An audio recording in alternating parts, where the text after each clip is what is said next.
The Detroit Pistons have the best record in the NBA today. And they had the best record in the NBA yesterday. But despite that, the San Antonio Spurs delivered the ultimate knockout blow and really just outmatched, outclassed, out-physicaled, out-thought, outplayed, out-everything, out-defensed the Detroit Pistons through and through. Fellas, we are going to talk all about this game because this is a major game. It was the number 2 team in the West and the hottest team in the NBA, the San Antonio Spurs, coming in with an 8-game winning streak and ultimately extending that to a 9-game winning streak. MVP candidate Victor Wembanyama going up against the Detroit Pistons. Once again, the team that is number 1 in the East, the team that surprisingly has the best record in the NBA, a team that was on their own 5-game winning streak, and a team that's one of the best defenses in the NBA.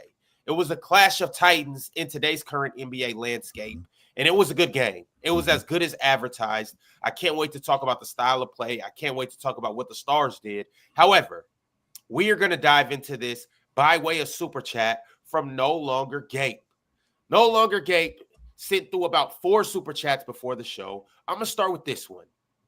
He said Jalen Brunson dropped 61 on the same Spurs team, by the way. Hashtag best point guard in the East. When did Jalen drop 61? When did I miss that? I'm bugging. Last year. Last year? Okay. I must have missed that. My fault. Not the same Spurs team. Sorry. That is a big shot at Cade Cunningham, which I guess we could start by talking about Cade Cunningham and his performance of what he was 5 for 25, 6 for 25. Yes, he was bad yesterday. Well, first of all, Ron, that's not the same San Antonio team. Yeah, he's 5 for 26, and it's not the same San Antonio team last year. What always bothered me, Penn, was how people look at players, especially young players, and this is who they are. Like Castle's not going to be better next year. Like Devin Vassell is not going to be better. It's not the same Castle from last season. This isn't the same Devin Vassell from last season. I don't think this is the same Wemby from last season. Like this is a different group. This is a completely different group from last year. And I think that Detroit, what they tried to do was they tried to bring the fight to San Antonio right from the beginning. I mean, I said this to Ron last night, for lack of a better term, Penn, they tried to bitch them.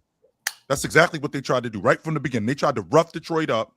I mean, they tried to rough San Antonio up, and they thought that game plan was going to be the difference in them winning.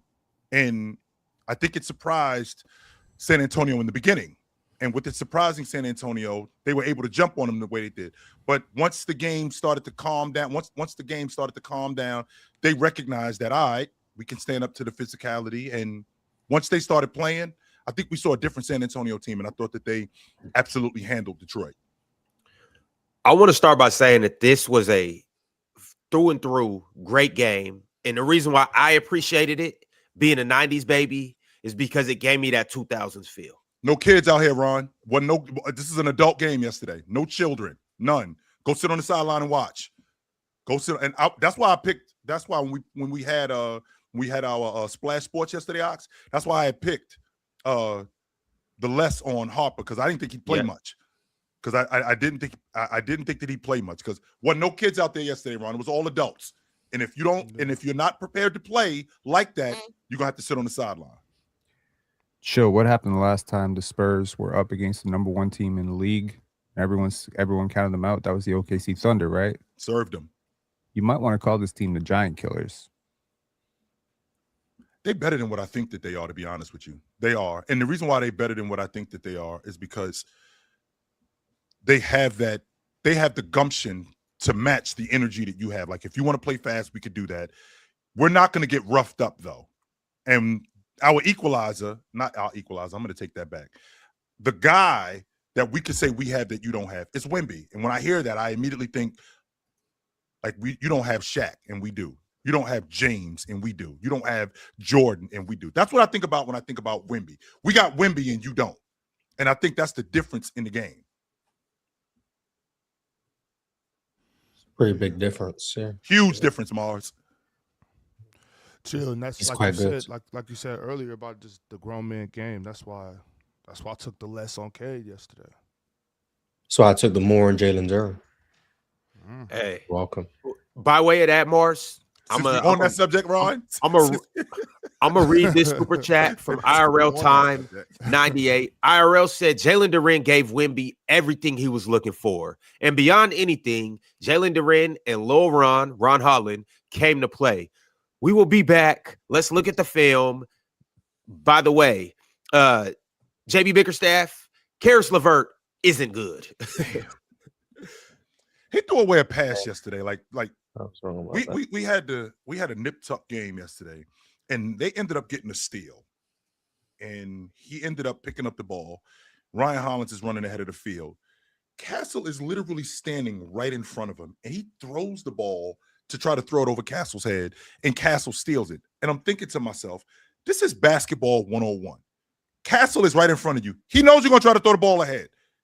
So instead of just either bouncing the pass to him or putting the ball on the floor and getting Castle in the air and throwing it to him, he just throws the ball right away. They end up getting the bucket, and like that's a momentum builder for San Antonio. Right after they turn the basketball over, Karis LeVert, he didn't give me as good a minutes as I thought that he would give me with this Detroit team. Yeah, But same. on the Jalen It's Duren, been though, disappointing. I would like to speak less about Karis and more about Jalen Duren. Ox, do you remember last season? You and I had a conversation. We were talking about the Heat and the Heat in Sacramento, and I had said to you, watching Sabonis, I was like, "Can you imagine fighting with that dude all night? Like, damn!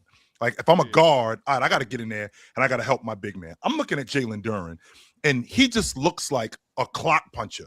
That's what he looks like to me. He looks like a guy who I'm coming to work. Your ass better be ready to work too. And if you're not ready to work, I'm gonna kick your ass all over this floor. He's pushing women like don't let the box score fool you guys with the 21 and 17. I think the physicality definitely, Wemby had a problem with it. I do think that. Yeah, for sure. If you had to guess, how old would you think Jalen Duren is? Just watching him. He just looks like an adult. About 25, 26. Hell no. He looks like 20, you think he's in the middle of his prime, whatever age that is. 29, 30, between 29 and 31. He just looks like Chill, an you adult. surprised? He looked like that from the day. He 22? looked like that from the day he entered the league. To be Chill. fair. How old did you just Surprised? say? He's 22. 30, 33, 34. I would think he's 34. As strong as that man is, that is not a boy. That's not a child. That's a 18, man. So, Yeah, he was a kid, Miles, when he showed up. He That's a came fact. into the league at 18. So Well, he was a kid, but you know. He's still a kid. He's yeah, but he 22 looked years old. looked grown from the moment he was like in college. He looked grown. So You would think that man got about a couple, like a 12-year-old, a 14-year-old. You know what I'm saying?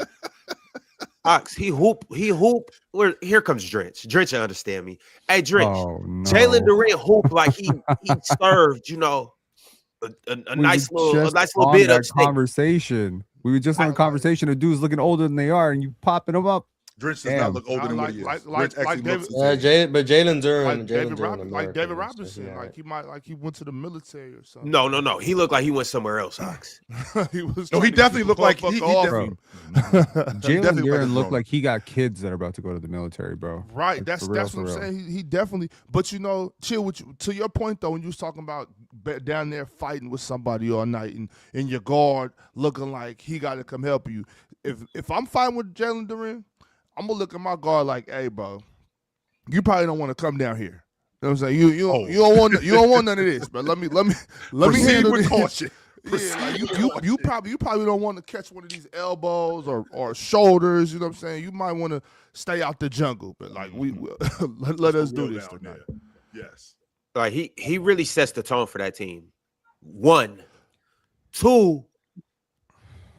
Shout out to Jalen Duren because he's much better than advertised. But I But do in the box score, how Chill said, the box score does him no justice with what he does in the actual, flow of the game. Mars, you think he better than that's true, Shaq Moon? Oh my god! Look. Whoa, stay right there, Drenchy.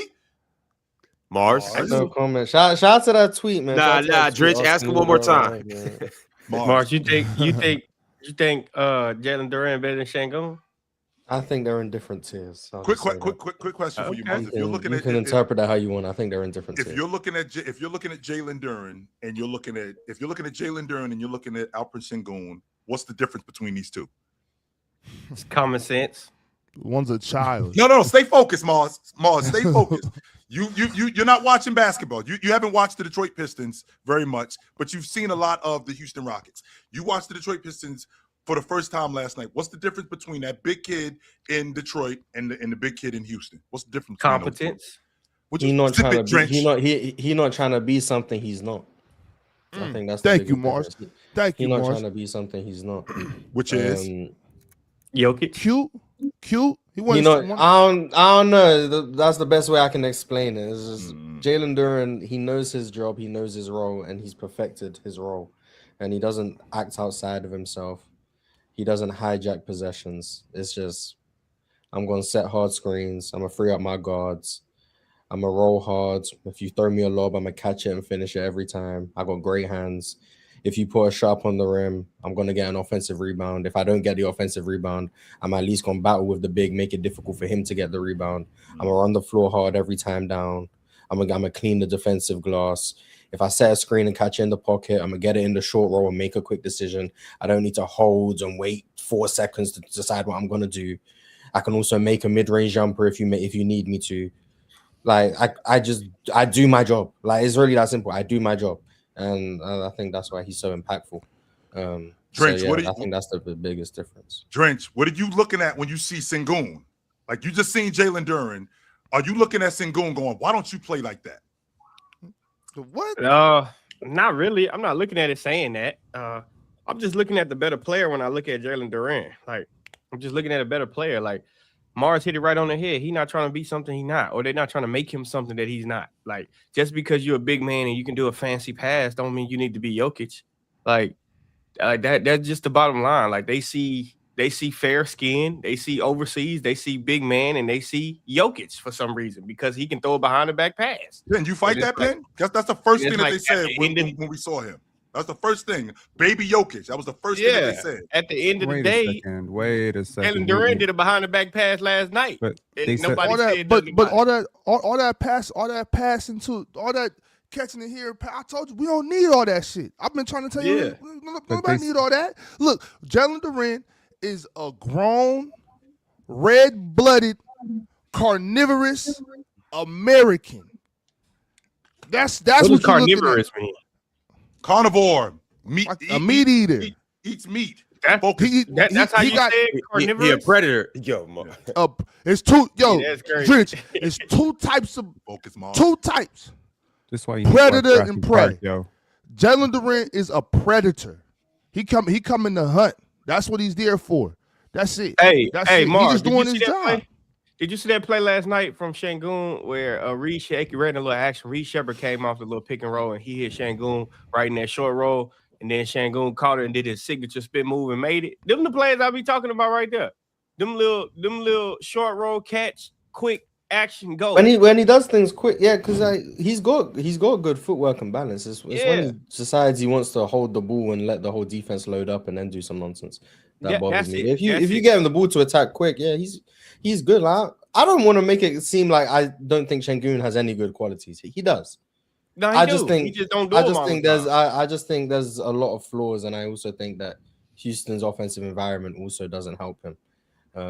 Do you think adding KD kind of sped this all up? Like, do you think that if they had the same group from last year with Van Fleet, let's just say for the sake of they had these problems last year, and I was kind of right, and we're developing, right? We're getting better, right? We're getting better. So if we don't have KD and Van Fleet still on the crew, like the stuff that we see from Şengün, are we improving this season? Of course. Şengün is very he improved. Van Fleet is, but I still think the flaws are still the flaws. Most important. What did he improve at this year? No, wait a second. Şengün needs. Oh no, this year I don't think he's really improved. So I'm just saying I think he would improve if. Thank God, I think he'd look better. The whole team would look better with Freddie. For sure, fellas. I want to bring it back to the Spurs by way of another super chat from Anime Sports Fan 90, Anime Sports Fan said, as the resident Spurs fan, he has coined that phrase. So if you are a Spurs fan and you believe you have if you're higher on the hierarchy than Anime Spurs fan, then send a super chat that's more than $50 and say that you're the resident Spurs fan. However, Anime Spurs Fan said, as the resident Spurs fan, the biggest problem the league has with the Spurs is that Fox is gearing up to run full throttle through teams in the playoffs. ... Oh, and hashtag Area 51, hashtag Castlegate, hashtag Spurs Dynasty 2.0 loading. I told y'all what was about to happen. What's about to happen, Anime? I mean, is it June already? Did they win the NBA championship? Am I bugging out? Like, am I in the future? So it's just a matter of time. They're popping all the That's number what it one is. teams. They're Okay. popping all They It's the- just are. a matter of time. I Yes, told they this are. was the finals preview. I've been telling you. All You did season. say you did say That's that. what we seen Yes, last you night. did. It was the finals preview. Shout out Mars. Right Just now, don't- the Spurs I just are don't- 1-0. That's Them what boys I in trouble. seen. The Spurs are I just 1-0. don't know. Trouble I to just trouble. don't know if the Spurs. I just don't know if the Spurs can beat Denver. But shout out to the Spurs. Though. I don't want to even go into all that. I don't want to turn this into a Yeah, don't let bash Swiper because- pop his big head ass. because, you know, And all they got to do is keep the game close in the clutch, and they'll win the game. That's what they need to do. I mean, the Spurs Yeah, like that's to okay. watch. I like to watch that though because when I said that he was a carnivorous American, you know, I probably shouldn't have said that. Some people got upset and they were like, "Well, that carnivore was getting shitted on last night." I wouldn't say that. No, he I was think, not. I think definitely Jalen Duren and Wemby went band for band last night. Yeah, They didn't go. Wemby- Wemby didn't play Wemby- that great on offense until and- later on in the game. And the Like, thing, it was a good match. The thing too, it's like Wemby. It's good to see that. Well, I never thought he did, and I never said he did. But Wemby never, to me, he's not ducking anything. Like I told y'all before, like I love Wemby's attitude. You know what I'm saying? I love how he is super aggressive and he's like not trying to be friendly. So I like the way that They ain't I even like shake that type of hands. matchup. They ain't shake hands after the game, Ox. Everybody went to half court. Jalen Duren went that way. Wemby went that way. Right, because they was I'll see you again. serious. They I'll- was I'll serious see you out there. soon. That wasn't. I'll see you again. Yeah, that was. That's that what that wasn't. was. That wasn't about no fun for them. That wasn't about like, oh, let's go play. No, that was about like, I want to kill this dude right here. I'll see know you what I'm again. saying? Mhm. And I like that from Jalen Duren. I like that from Wemby. I like that style of basketball. And like you said, Ron, just takes it was nostalgic. You know how they call us nostalgia merchants. That's what I like to see right there, man. I'm tired of all that. It was cute-ass also the basketball bigs shit. guarding the bigs. That's a Yeah. rare sight. Imagine that, Mars. that. Imagine That's dealing a with rare matchup. sight. in Imagine today's that. world, and they were guarding. Imagine I got to that. deal with him. This is my matchup, not Man, some no. other Hey, nonsense. chill. And the flaws sir. that the Detroit Pistons had that me and you talked about. Did you not see them last game? Yes, I did. Yeah, there you go. I would just What bringing that flaws back. though, Jordan? Not to necessarily don't dive have back the in the floor conversation, but just to talk about what flaws we seen in that game last They night. don't have the floor spacing. Like literally every single time somebody gets the ball, it's so easy for the Spurs to even switch sometimes. Like they're running pick and roll action. Wemby what you call that, a jump switch or some shit like that. I forgot what the term for it. But like he switched off ball like so easy because they don't fear nobody on the perimeter. Like it's like every time Cade attacks, it's 4 or 5 people right there. So you wonder why he's shooting so bad. Like he's forcing a lot of shots in the paint, but that's going to happen when you just don't have the floor spacing. You don't have the elite shooters on the outside that you're supposed to have. Like Duncan Robinson is one of those things, but he's off and on type of guy. Tobias Harris is not necessarily a floor spacer. He's a bucket getter, but at the end of the day, Detroit gonna have a problem until they get really like elite catch and shooters. Like the thing about the Spurs is every single time you play good defense on them, you stop them. They were able to get 2 feet in the paint, kick that ball out. Devin Vassell cashing out threes, Champagnie cashing out threes at the right moment. And even sometimes you swing that thing and you not the fact that Wemby gonna make all his threes, but it's the fact that he can stretch the floor too. So it's only a matter of time before you break. And that's what the Sure. Pistons did last night. Sure, I could get with Are that. we overreacting to a team that just didn't shoot well? No. Are we maybe no, we're not. overreacting No, to we're a not team? No, overreacting. a bad shooting team not shooting well isn't really an overreaction. It's No, more it's so not. What they that's- shoot? that's- 18%. Pin, this is something that we complained shot about. 18 Like, Cade in 19 from three, particular, 37, Cade- but 37 from the field though. Cade in particular, this is something that I was concerned with from the beginning. So, like, no, I don't think we're overreacting at all. No, I don't. But think It was Pistons obviously team's the better. extreme outlier shooting, but this is a team that struggles to shoot. But they didn't Well, get was it or was it the Okay. defense? And I'm asking a question. I'm not making a statement. I'm saying, was it the Spurs defense that forced them to do that? When you got to made life understand, I don't more think there's a difficult, but defense 7 on for earth. 36 is going to be outlier shooting regardless. Right. Like okay. in a different night, yeah, they probably go 12 for 36, and it's like, okay, well, they shot 33%, cool. But 7 for 36, yeah, that's outlier. But at the end of the day, the Detroit's weakness is going to be their outside shooting. They So I don't bottom think 5 them in the If I losing a give them game 15 because of more outside points, shooting. Mars, they win this game. I'm not trying to. Now, don't Penn, think that's how basketball works. Go ahead, but- Bill. Give them Yeah. 15 more points. Well, Because I said if they went 12 for 36 instead of 7 for 36, they'd have 15 Yeah. more points. But that game that's flow exactly is how very different. basketball So, works. no, it's absolutely not how basketball works. So yeah, but if they went 12 for 36, the whole game would be different. Game flow would be different. It's a different game. No, I So, understand what you're no. saying, but like I'm saying, they didn't get blown out, is what I'm saying. They didn't. Yeah, they didn't. Right? They got handled though. Yeah, The never Spurs were in completely felt out of control. balance. The Yeah, of Spurs were in course. control. It never completely felt out of balance. And anytime I thought there was going to be a Pistons comeback, the Spurs said, "Nuh-uh, not on our watch." And I get it, but it's really hard, in my opinion, to look good when you're shooting 18% from three. Now let me ask you this, Penn. I mean, they Because bottom 5 in the 3-point shooting, by the way, too. Chill. I want you to hold that question. These nights do happen. These nights Shit do happened happen. for them a lot, though. They bottom 5 in 3-point shoot. That's a lot of nights. Yep. Should have went after Laurie or MPJ, but whatever. Laurie, Chill. Hold MPJ that question for a is one of the second because coldest jump Anime shooters. Spurs fan has responded to you with a $100 super chat. This right here definitely declares him the ultimate Spurs fan and a resident Spurs fan on the panel. However, he said, chill. I told Open Gym and you and Ox the Spurs were the best team in Texas. Also, I told you on Chill with Chill that all Wemby would need to do was average 24 points, 11 rebounds, and 3.5 blocks to be top 3 or 5 in the league. And there is no bigger Spurs fan on the PC platform than Anime Spurs Fan 90. You hear that, bozos? It's Anime Spurs Fan 90. I know you a bigger remember- Spurs you fan than remember him anime. saying that? I know a bigger Spurs fan than Yeah, I anime. do. Because I don't. Me. Mm.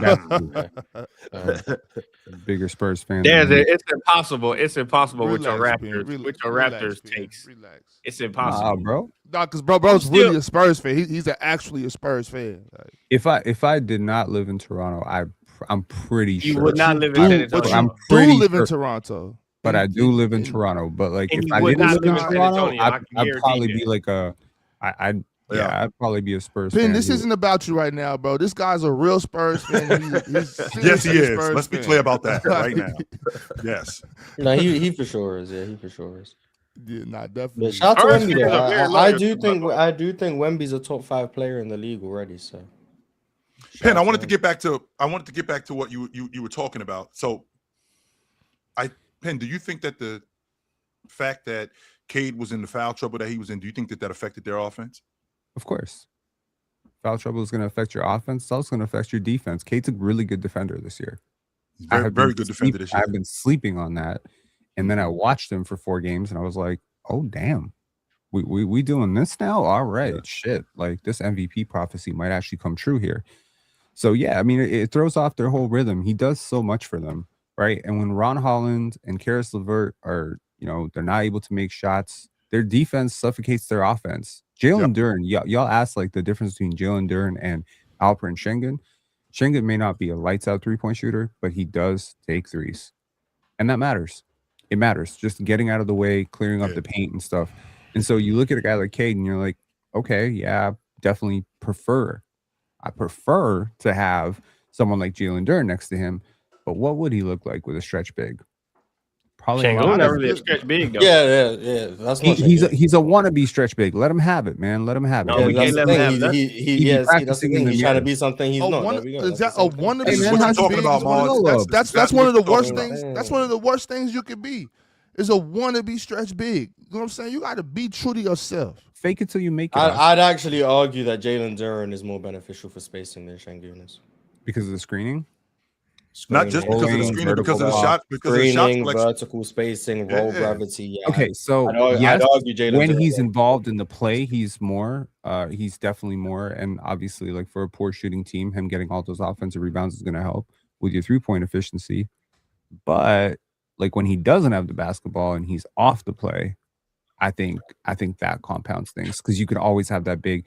And Cade is not like necessarily an explosive athlete like Anthony Edwards at the paint, so he needs bigger driving angles. He needs more space, right? So I think honestly, I'm surprised we've gotten this far in the show and haven't talked about how shit Tobias Harris was. Sengun's a Well, we were. perpetrator. That was something I was going to get to. But Penn, I want to make sure that I'm clear on what Jalen Duren is as a not just a vertical, to Mars' point, vertical spacer. Like when you play within yourself, when you play within yourself, you keep the defense honest. So a guy like Wemby, who covers as much space as he does, he knows that that Jalen Duren can knock down a mid-range jump shot. So because I cover as much space, I do have to get out to that. If I know that Sengun is at the long ball line, I know that I'm baiting him into shooting that, which leaves me in the paint, which allows me to rebound more because he's not going to offensive rebound, which gives my team even more of an advantage. Not Sengun. Jalen Duren, on the other hand, if he doesn't shoot that and he gets the dribble handoff from Cade and then he dives to the rim, I have to be way more conscious of him. I have to be way more conscious of him on the offensive rebounding end because if I'm trying to block shots, as physical as he is, he can push me away from the basket. So I have to be more conscious of him than I do Sengun because I could bait Sengun into bad shots.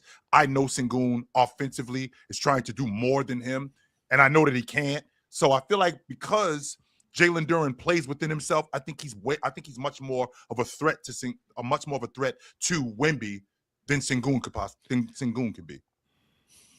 And Jalen Duren is not 45 that going. one time. Not going to rough Wemby up. How do you Sengun not actually gonna think? Okay, here's the question: how do you actually think Cade would play off of another star?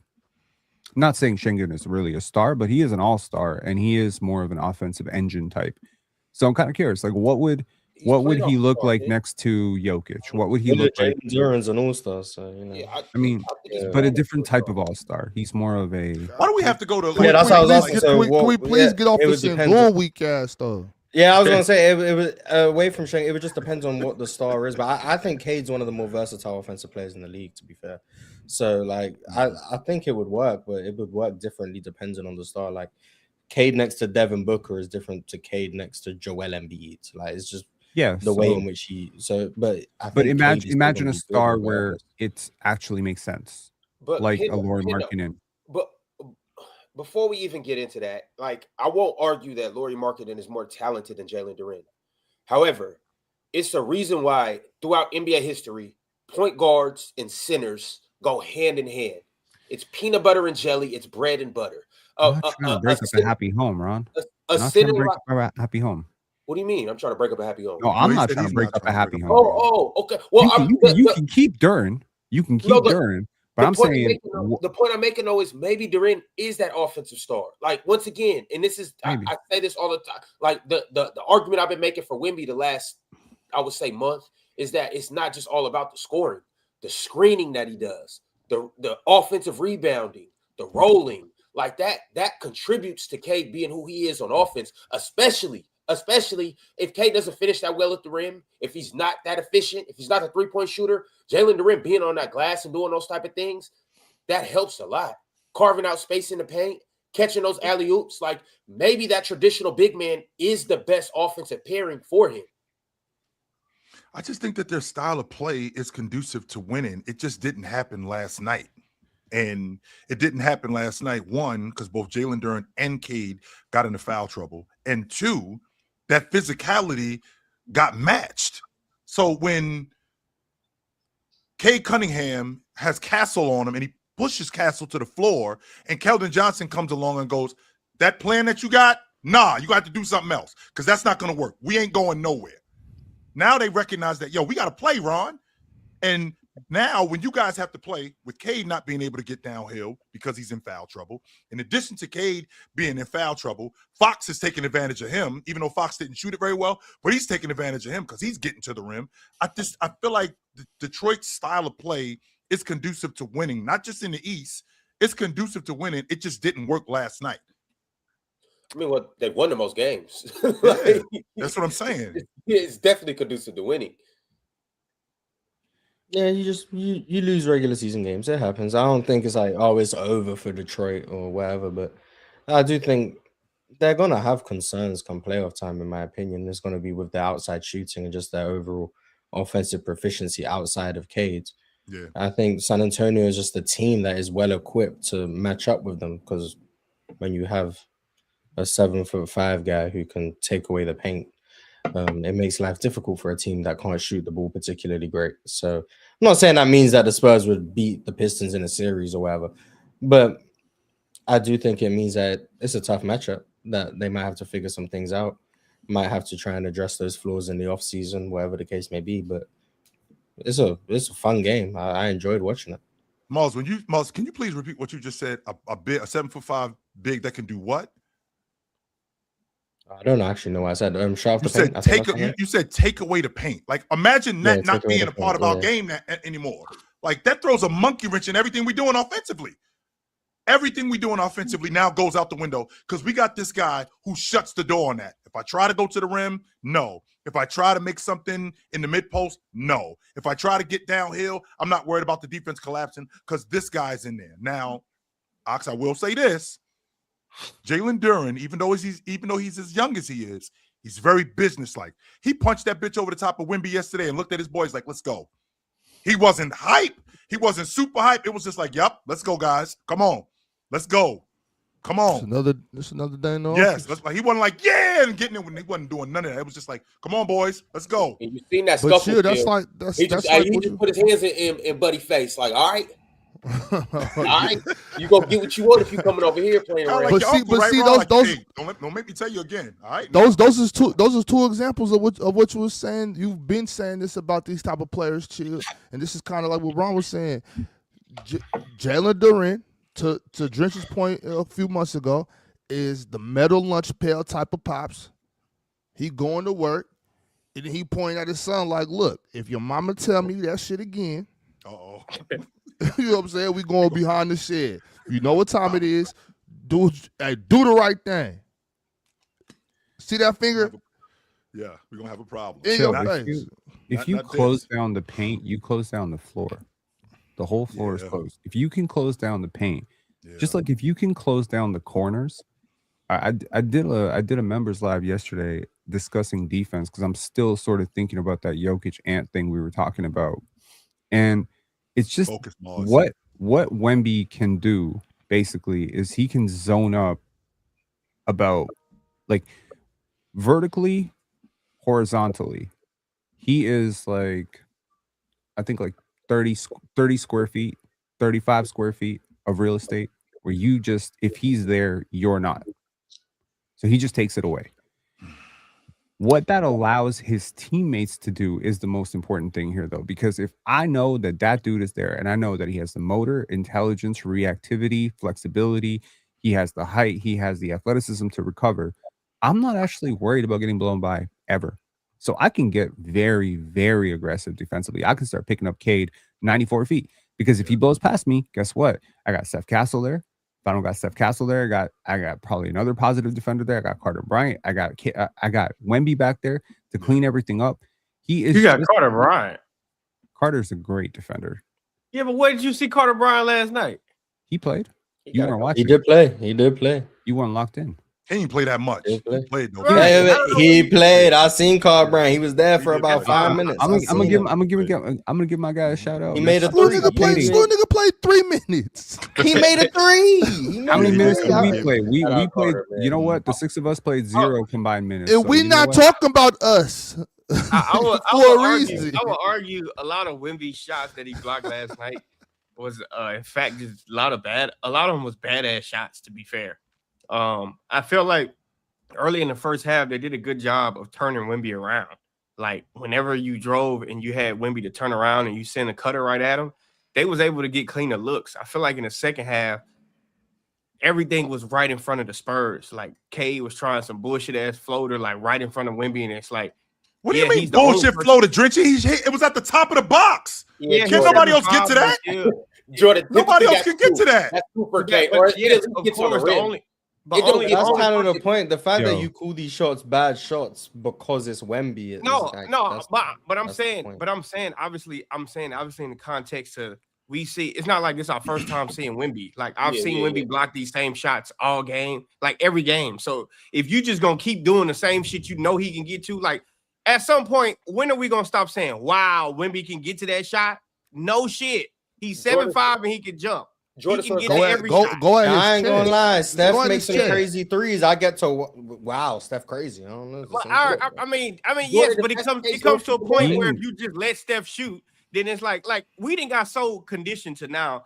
If you in drop coverage, I don't give a fuck where Steph is at. You in bad coverage. It's bad fucking coverage. If you in drop coverage guarding Steph, even if it's at half court, you in bad fucking coverage. I'm saying it gets to a point when we've seen Wemby do this same shit every night, and like for Cade to go in the paint, like I remember one play, Cade was in the paint and he's looking dead at Wemby, and he tries to do a same foot, same hand floater, and Wemby about sent that shit to the fucking through the backboard, and I'm like, that's just a bad shot. But if you go into the first half when you see guys drive to the rim, they turn Wemby around, and then you send a SAR cut right behind him, and then you throw a pass, and then now you can easily lay it. Duncan Robinson got one too. They got one with Duncan Robinson. Yeah, I remember. Yeah, and it's like those are the times you got to sneak Wemby. You're not gonna sneak him while he's looking at you. Like at that point, something's wrong with that. But That's Drenchie, all I'm saying. Sure, and that I feel like that's fair, but I feel like that's only a part of it, Drenchie. If my entire offensive arsenal is sneaking Wemby, then we're not going to win. We're going to have to go after him at some point. We're going to have to get some. Yeah, but you can't go on after him while he's looking at you with space. It's not going to work. Okay, sure. I do know that he's down there, right? I know that he's down there. He knows that I have the ball, but I can't just keep running action because San Antonio is as good as San Antonio is on the ball. They're good off the ball too, right? That's how good Wemby is. And Wemby cleans up a lot of their mistakes, but they don't really make that many mistakes for Wemby to clean up. And I say that to say at some point at some point throughout the game, I have to make attempts at Wemby. And this is what Joker's going to do. Yes, but not that way. This is what KD is going to do. This is what Houston is going to do. This is what Oklahoma City is going to do. Well, KD is 7'2". So we can't keep Yeah, and Cade is 6'6". He's not small. He's in a small dude. 7 foot. shorter than 6 crazy. A whole foot shorter. Y'all remember that But little Chill, viral I don't understand. I don't understand, Chill, why they can't get better looks at Wemby. I mean, Exactly. with all the advanced offenses they're running in today's NBA, you would think that they could get some better looks. You know what I'm saying? Right. You know, just all these advanced schemes and advanced offenses that we're running. To Ox's point, though, like you got to understand, it's a couple things the Spurs don't do, and they publicly said it. When Wemby is guarding somebody, that's not going to help. So that's if I'm a coach, like I'm going to put Wemby into action. I'm going to try to blow by him, and if they're not going to help, cool. I'm going to cut right behind you. You're not helping at all. I'm cutting right behind you. That's what I'm saying when you got to sneak him. You can't just go into him and say, "Here, Wemby, take this piece of candy," and he gonna send that shit to the moon. Like one of them, Dennis Jenkins tried to dunk on Wemby. Like that's a bad shot. But imagine he did it. I don't hate that. To be honest with you, I don't hate that at all. Go in there and challenge a big man. Yes, that's a bad. No, it's not. No, it's not. And the reason why if I'm the coach and you gonna try to dunk on Wemby and you a 6-foot guard, you sitting your ass down. Like why? I'm with Jordan on this one. Remember when John Morant did it? That was crazy. He's not John Morant, and that's the thing. He's not John Morant. He's basically two defenders. Let's just be honest. That's a bad So shot. if you want a game plan, you out your damn mind. if you want So to, nothing else was open. He had to dunk on him. if I'm game planning against this team, if I'm the team coaching against the Spurs, I'm playing 6-on-5 in scrimmage the day before. I'm putting two guys in the paint because that's how you mimic his impact. That's not bad, Penn. That's not a bad idea, honestly. I think it's a bad idea because you're only playing 5-on-5. Look, that's not the point, Trent. The point is Wemby is equivalent covering to up so much space. It would seem like it's like 6 or Bro, 7 that's guys not out how there. basketball work, though. Come on, Yes, bro. it is. They're It playing is. five on the But game if with five on he five. controls the whole paint, if he controls the whole paint, it might take two guys to control the whole paint in practice. So that makes perfect sense to me. I mean, Man, get how the many tallest times have nigga you and get seen that nigga games? with a defender, a little stick. No, That's what you can first do. of all, That's what you do. Just get the tallest see, one and give him a this stick. is the shit where Drenchie gets himself in trouble. Ox, how many times have you seen games? How many times have you seen games or been in games where it feel like it's 7 of these dudes out here? It feel like it's 8 of these dudes out here. I've seen games with Oklahoma City where it looked like it was 7 of them guys out there. So I understand. Yeah, then when you realize that it's just 5 of them out there. I don't think but it seemed like it's with 7 a numbers of them because they disadvantage cover so much space. is a rare thing. And Penn's point We- is to put we- 2 guys in the paint. We've heard. I'm pretty We've sure that's heard common for thing. years. I've done that before. How many times Yeah, have I've we done heard it a before, too. That's how I know it sportscaster? don't fucking work. How many That's times how I we know heard? it don't work? Because you get in the game and do the exact same shit you just did. How many times Because you we heard realize, oh shit, it's 5 of them. What do we do? That's how I know it don't work. You now have more space than you did when there was 6. How many times have we heard a Yeah, it broadcaster sounds good until say you gotta something play 5 like, on 5. That's what I'm trying to say. Until well, you realize, it absolutely can't. As hurt, you were saying, know what I mean? as you I think you were it can. saying, wait, Penn, you were saying how many times a broadcaster what? how many times have we heard a broadcaster say defense is about effort? Yep. They say it all the time. Cap. It's not just about effort. It's a small component of it. It's about it's a big component of it. Huge effort of Well, it's a huge effort of let me here's get the to thing. the point. Yeah, Go let ahead. Mars, Yeah, go ahead. if Mars gets on an NBA court and you tell him go defend like your life depends on it, he's gonna get blown by every single time. I won't No, it's defend not. my life. It's not depends on just. it, It's but, not yeah. just about effort. It is It's not primarily just about a, effort, It's yeah. it's a combination of a lot of things. And I was looking into this yesterday. I was like working on an essay on it, and it comes down to so many components that we don't actually talk about very much. We talk about Okay. offense a lot. I just told you this last week. Jesus Christ, pattern recognition. You didn't say nothing about pattern recognition. Yeah. Or you probably said some Yeah, nonsense already. Yeah. So Proceed, here's the crazy thing. I'm literally you know just told I like as to, you were I saying, like, Penn, I like pattern I like, recognition. I Keep like going, to say Penn. things. I like to say things first. Yep. It's a ego thing. It's a very unlikable quality. But let me say something first very here. unlikable. It's very unlikable. Let me say something that's gonna make you very much dislike me. Okay. It's about to get worse. What It's is about it? to get a lot worse. All right, let's get to the point though. No. No, This about to be Jokic is a good defender. Pause. No. What you are seeing right now, what going up against Wemby right now, him blocking your shot, that viral clip that we saw in his rookie season where there was a layup line of guys passing up layup after layup after layup. You remember that? Y'all remember that clip? Where it's like one guy goes up, I'm not going after him. One guy goes up, I'm not going after him. They're not even challenging him anymore. I'm trying to tell you, this kid is 22 years old. Am I correct? 22, right? Yeah, When just be turned 22? 22 in January. By the time he turns 25, this is going to be so much worse. I'm going to tell you why. Because his advantages have been boiled down to he's big. Everyone just talks about that. Oh, he's 7'5". He got long Covers a arms. lot of space. Oh, Yep. Covers a lot that's of not space. his gift. That's not his only I don't gift. think because I don't Bull, think nobody Bull, just talk Bull about and that. Taco Fall are huge. Okay. Yep. They are huge human beings. They can't do anything like this guy can do. His gift, in my opinion, and I've been noticing this for a while, especially on defense, is he has a very keen eye for patterns. That's called He instinct. sees something once, it tricks him. Sees it again, it might trick him. The third time he sees it, you don't get tricked anymore. Pattern recognition is something that we talk about in chess a lot, and I'm never surprised to learn when a guy plays chess. I didn't know that Wemby played chess before I thought he played chess before I found out he played chess. This dude is legitimately smart. Like, I'm not talking like chill. I'm not talking like he's smart for a guy that you meet at the park. I'm saying if he wasn't 7'5", he'd probably be like doing professor something in college or some shit like that. He'd be a professor or like it's not that deep. The nigga 7'5" and no. No, I understand. I understand. No. You want to do this thing where you want to reduce something, but I'm actually telling following you, you with this. I am. everyone always, everybody wants to make Wemby's defensive. was tearing shit up Jesus too. Christ. No, Everybody he wants wasn't. to No. Everybody wants to make Victor Wembanyama's defensive impact about his height and his length, but I'm telling you, it's not just that. That's a part of it.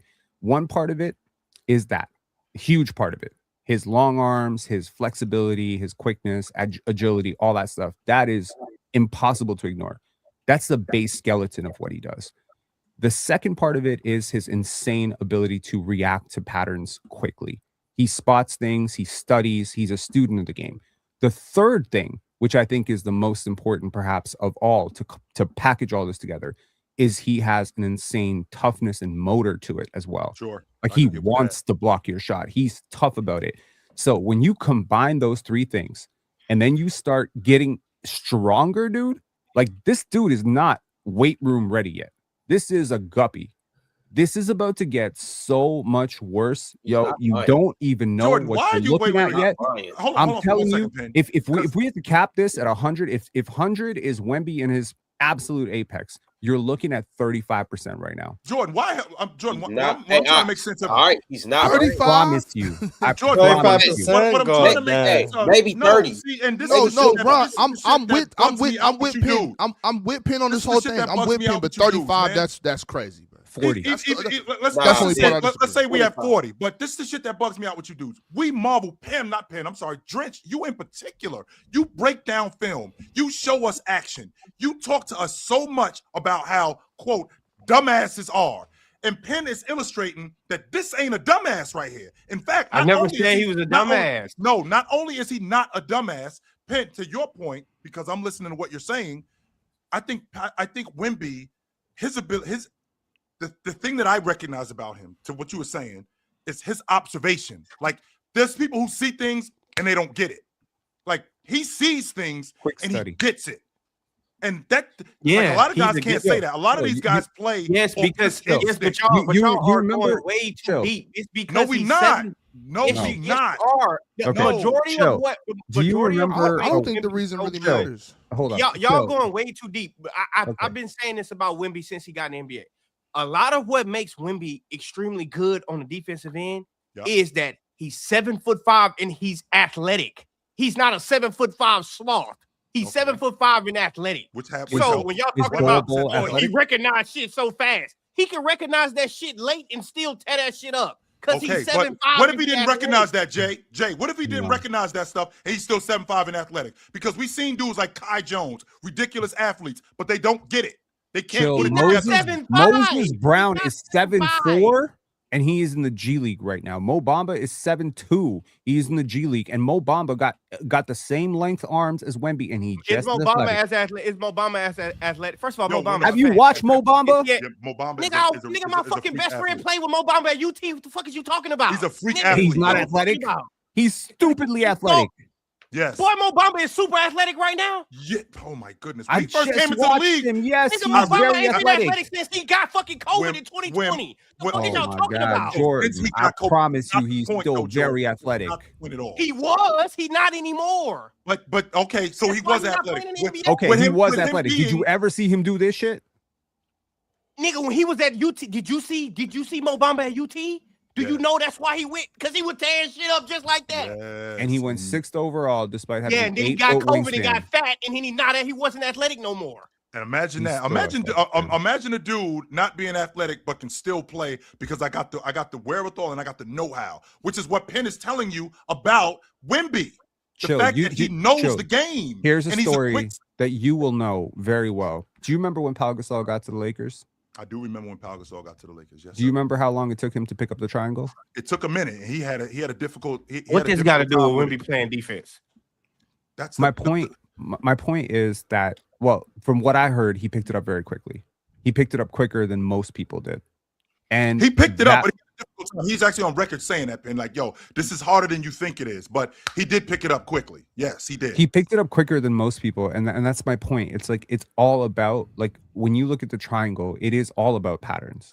Players who Sure. played well in the triangle, and Oh, y'all a lot of thinking them way ended up too being deep about coaches. Wemby blocking shots. Y'all thinking way Well, too deep about this but- shit. but What Drench, pattern is I it that think- you I- do the floor and I I go think tear this that is- shit up? What I pattern is think that? this. I think this is one of those situations where, with 6 of us up here, we tend to get in one of those situations where two things can be true, and we argue about it for 45 minutes. It's not necessary. I think it's quite obvious that Victor Wembanyama has a higher defensive IQ than a lot of people, and it's also quite obvious that if he was 6'11", he wouldn't block some of the shots he blocks. I think they go Sure. hand in hand. He's 7'6". He's extremely athletic, and he also wants to play defense and knows how to Correct. play defense. All that other shit about he playing chess and all that shit ain't got nothing to do with this shit. You shoot a floater, he gonna block it. That ain't got No, shit to do with that. Drench. It's not the fact that he plays chess that he's good at this.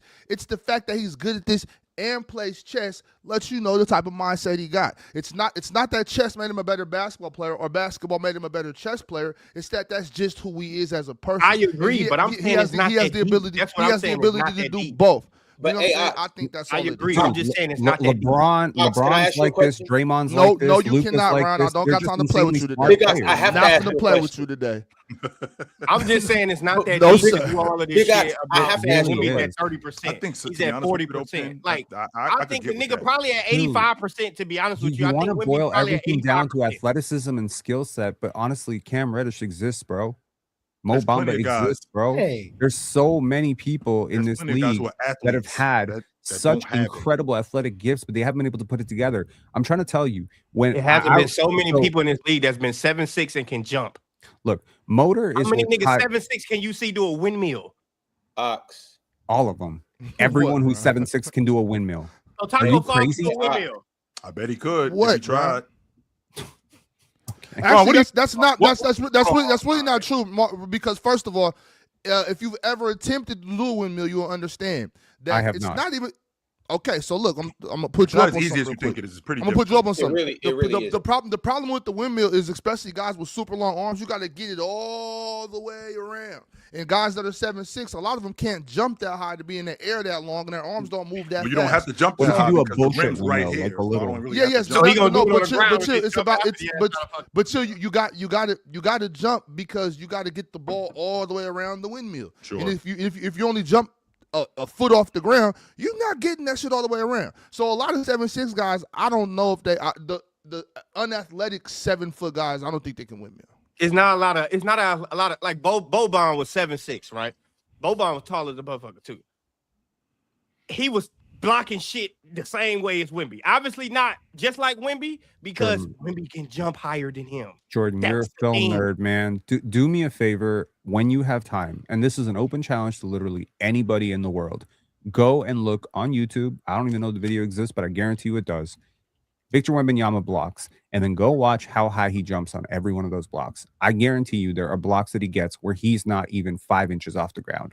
He don't have to jump that high. He's anticipating. It's hand-eye coordination, Jordan. It is pattern recognition, Jordan. It is understanding the scouting report. Understanding. Hand-eye coordination from grabbing the rook and moving it over here, or taking the queen and moving it up here. No. But that is pattern recognition. Chess is pattern recognition, dude. I play chess. Chess is very much pattern recognition. Chill. Him? All I'm trying to. Yes, your man, Ox. I just want to put that out there. Yes, that's your man, Ox. What's up? Does chess make Wemby a better defender? No, I don't think so. Does chess get Wemby more blocks?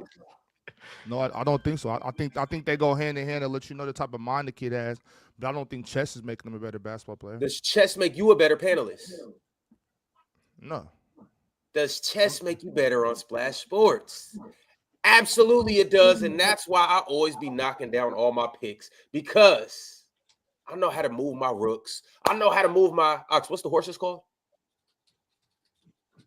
That's a night. I know how to move the donkeys, and I know how to ultimately place my pawns in the right position. You guys know not that guy. You guys know who the pawns are. Where's he at? You guys know who the pawns are on the panel. However, either way it goes, y'all, we got Splash Sports, and this is where you can really, really, really play chess with your favorite players in the NBA. You see, the thing about it is the basketball season is heating up, and you got to be real strategic, just like Victor Wembanyama is on the defensive end when it comes to the quick picks games on Splash Sports. Why? Because this is the game you've been waiting for. Why? Because this is the best DFS game out there.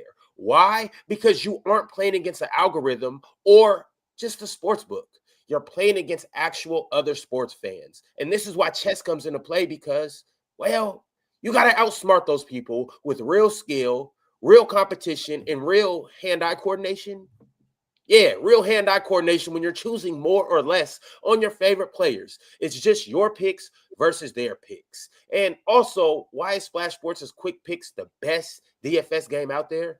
because they have the highest multipliers in DFS. You can get up to 50 times what you put in when you're playing Splash Sports. Oh, and also, once again, when you play $5, you get $50 back. It's real simple why this is the GOAT DFS game. But y'all, let's stop talking about it and let's actually be about it. Now, Ox, we have a 50% multiplier with Anthony Edwards. 25% boost. My bad. So you want to do the Wolves game? Yeah. Let's go ahead and get that. I mean, well, I we thought could we were gonna do go the New York, next game, but Cleveland. we only get a 10% boost. Don't be greedy. New York, Cleveland. That's a great game. All right, come on, let's do it. I ain't tripping. No, we don't need Ant. Ant gonna sell us anyways. Who are they playing? Great question. Let me see. I'm trying to find it. The Got Wolves OKC Toronto. play. The Wolves play the Blazers. Oh man, come on, New York, Cleveland. Come on. Yeah, Tumani gonna be locking Ant up anyways. All right. Anybody got something, or do you want me to kick it off? I got a Let's see here. No, he's not playing tonight. So I'll ask, Ox, can I take a look at Mr. Evan Mobley's line tonight with the New York Knicks against the New York Knicks? 13.5 points. Mm-hmm. Whoa, This is time out. Focus, Rod. No, chill. This is ridiculous. You know this is crazy. Jordan, this is where we've got to with Evan Mobley. This will be off. His With 13.5 points? 13.5? Mm-hmm. At home. The nigga don't be doing Take shit. the No, more. If that's the case, if you That's think what I it's was so about to do. crazy. no, take the but more. Mobley just got back, right? Yeah. No, he played. Yeah. He played. No, Yeah. I'm saying He's been back for a few games. Yeah. like 3 games, right? I think just 2 Mhm. games. I mean, Yep. so that's probably why it's 13.5. He got to get used to playing with James He's on a Harden. minutes restriction. That's the other thing too. He is on a minutes restriction, so So what you thinking, Chill? I'm taking the more on that. Right. Yeah, I'm taking the more. I'm going to get at least 15 from him tonight, at least. Jordan and Penn, what y'all rocking with? What y'all thinking? Knicks and Cavs game. One of y'all got to Give me OG. Give me OG for more. Already got 15.5. OG. Oh, okay. Well, what's Donovan Mitchell? And Cavs. D Mitch, 27.5. What's his PRA? points. Let's see, 27.5 points, 36.5 PRA, 32.5. I'll take the less on PRA. Take the less. Mitchell to Leicester. I mean, I'd say take the less because I don't think he gets all them assists tonight. I think he does a lot of scoring though. Penn, you got anything? So chill. Don't think I'm hating on D Mitch. Yes, you are. But okay. Well, I can't say nothing about D. 3.5 points. Hell, on Mitchell not you. Not your ass, Drench. No, not you. But I'm yes, sorry. it Go is. ahead. 3.5 points on Mitchell Robinson, Penn. If I took the less, would that be the most hater thing in the world? That would be the most hater thing. I'm not gonna do Nah. that. He gonna get more than if 3.5. only if you hating. I mean, are you hating or are you just talking balls? You know? Okay. How has Jose Alvarado been doing? I haven't watched him yet. Pretty He's good. been doing all right. Pretty good. He All went right, off let's take the other day. let's take the more on Grand Theft Alvarado, bro. He's been playing too a lot. Yeah, I seen Yeah, that. Juice been out, man. But honestly, like the Guys, last week, I have been so disconnected from basketball because of the festival. Oh, that you I've not just watching ball? I have when you told me we were going to be talking about Spurs Detroit, I haven't slept yet. Oh, you ain't been watching ball? So you ain't watch Wemby do all that quick reaction shit you was just talking about? Okay, Jordan, pay attention to what I'm about to say, because it's gonna hit you. Okay, I have not slept yet because specifically I had to watch this game coming into the panel. Oh, okay. Because sleep deprived plus not watching the game is a good recipe to get absolutely destroyed in front of 20,000 people. So I'm not going to do that. Well, sleep deprived. Well, if you sleep deprived, Sleep deprived plus not you're watching probably games makes you probably not in your delusional. right.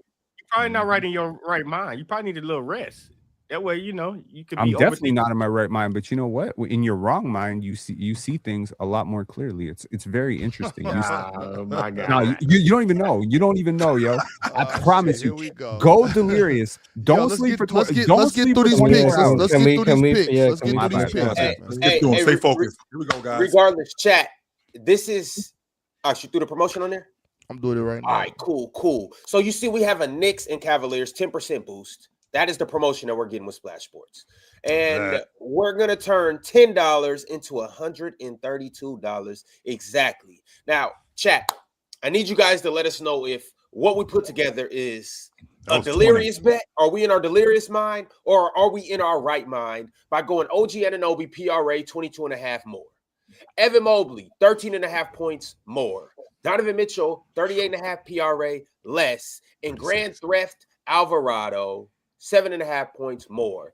Is this something you would do in your right mind? Or do you got to be sleep deprived and crazy to do something like this? Let us know. But ultimately, what you need to know is when you play $5 on Splash Sports, you will get 50 back when and only when you use code CHOICE. We'll see you guys in the winner's circle. It has been fun. It has been real. We'll see you the same time tomorrow. Hey, But we'll hey, all Ron. just have a little more money. Yes. Hey, Ron. Get some cheese on the veggie Jose burger. Alvarado. He Puerto Rican. Yes. Yeah. Don't y'all think it's a little culturally insensitive to be calling him Grand Theft Alvarado? No. Nope. Absolutely Okay. not. Why? Yeah, why? I agree with Ox on that one. I'm just saying. Look, y'all be sending me to Drink City's HR meetings and stuff like that. You know what I'm saying? And y'all up here doing stuff like this. I can't go for literally that. I'm just saying. But you know why that's his nickname, right? Yeah, do you know why it's his nickname? Ox? Yeah, because he Puerto Rican. Yeah, exactly. Hey, You whatever, can man, easily whatever. argue Look, that's why they call him Grand Theft Alvarado, and nobody gonna. Mars, you Puerto Rican. We don't call you Grand Theft Maserati. Maybe you It's should. just like it's just like on the Madden game when the black dude take off and he lead him and the announcer say he's got get away from the cop speed. Like that's crazy. I can't believe they let that shit rock for all of years. He's got get away from the cop speed. Like, how did we let that rock that long? That's all I'm saying. All right, fellas. Well, we He was got a lot of close. super chats. So let's go ahead and dive into these super chats. Bad Bunny Alvarado. We're still Bad Bunny Alvarado's crazy. Swiper would be up here so mad. However, though, y'all, Don't get Swiper started. He will pull up, Ronnie. You know it. our Oh, super no. chats are looking like they're more about the Pistons and the Spurs game. So we're going to dive deeper into this game. Once again, this was a great game. However, if you haven't liked the video yet, if you haven't subscribed, if you haven't become a member, do all of those things. Follow us on all platforms and follow these guys on their individual platforms because Penn has a phenomenal platform. Big Ox has a phenomenal platform. Chill, he needs no introduction. We know who TikTok Chill is. Jordan puts out some of the best content breaking down film that we've ever seen. And Mars got a couple podcasts that are pretty dope as well. You guys follow everybody on all of their platforms. But again, make sure to tap into the panel. We are live Monday through Friday, same time every morning. At this time, you can find us. However, the first super chat I got is another one from IRL Time. IRL said, shout out to the Spurs. Stephon Castle, who we haven't talked about yet, is everything you'd want in a lead guard. Now let's talk. JB yanking a sore is cool if that's how he coaches, but please get LeVert off this team or reduce the would have loved to or reduce his minutes. Would have loved to see Herter. JD. Drench, you as a coach, I was wondering how you felt about this because I thought JB was nuts when when Cunningham picked up that fourth foul in the beginning of the third and he left him out there. I was thinking because I felt like that. I felt like that had a lot to do with throwing off the offense. Chill, you know what's crazy too? Yep.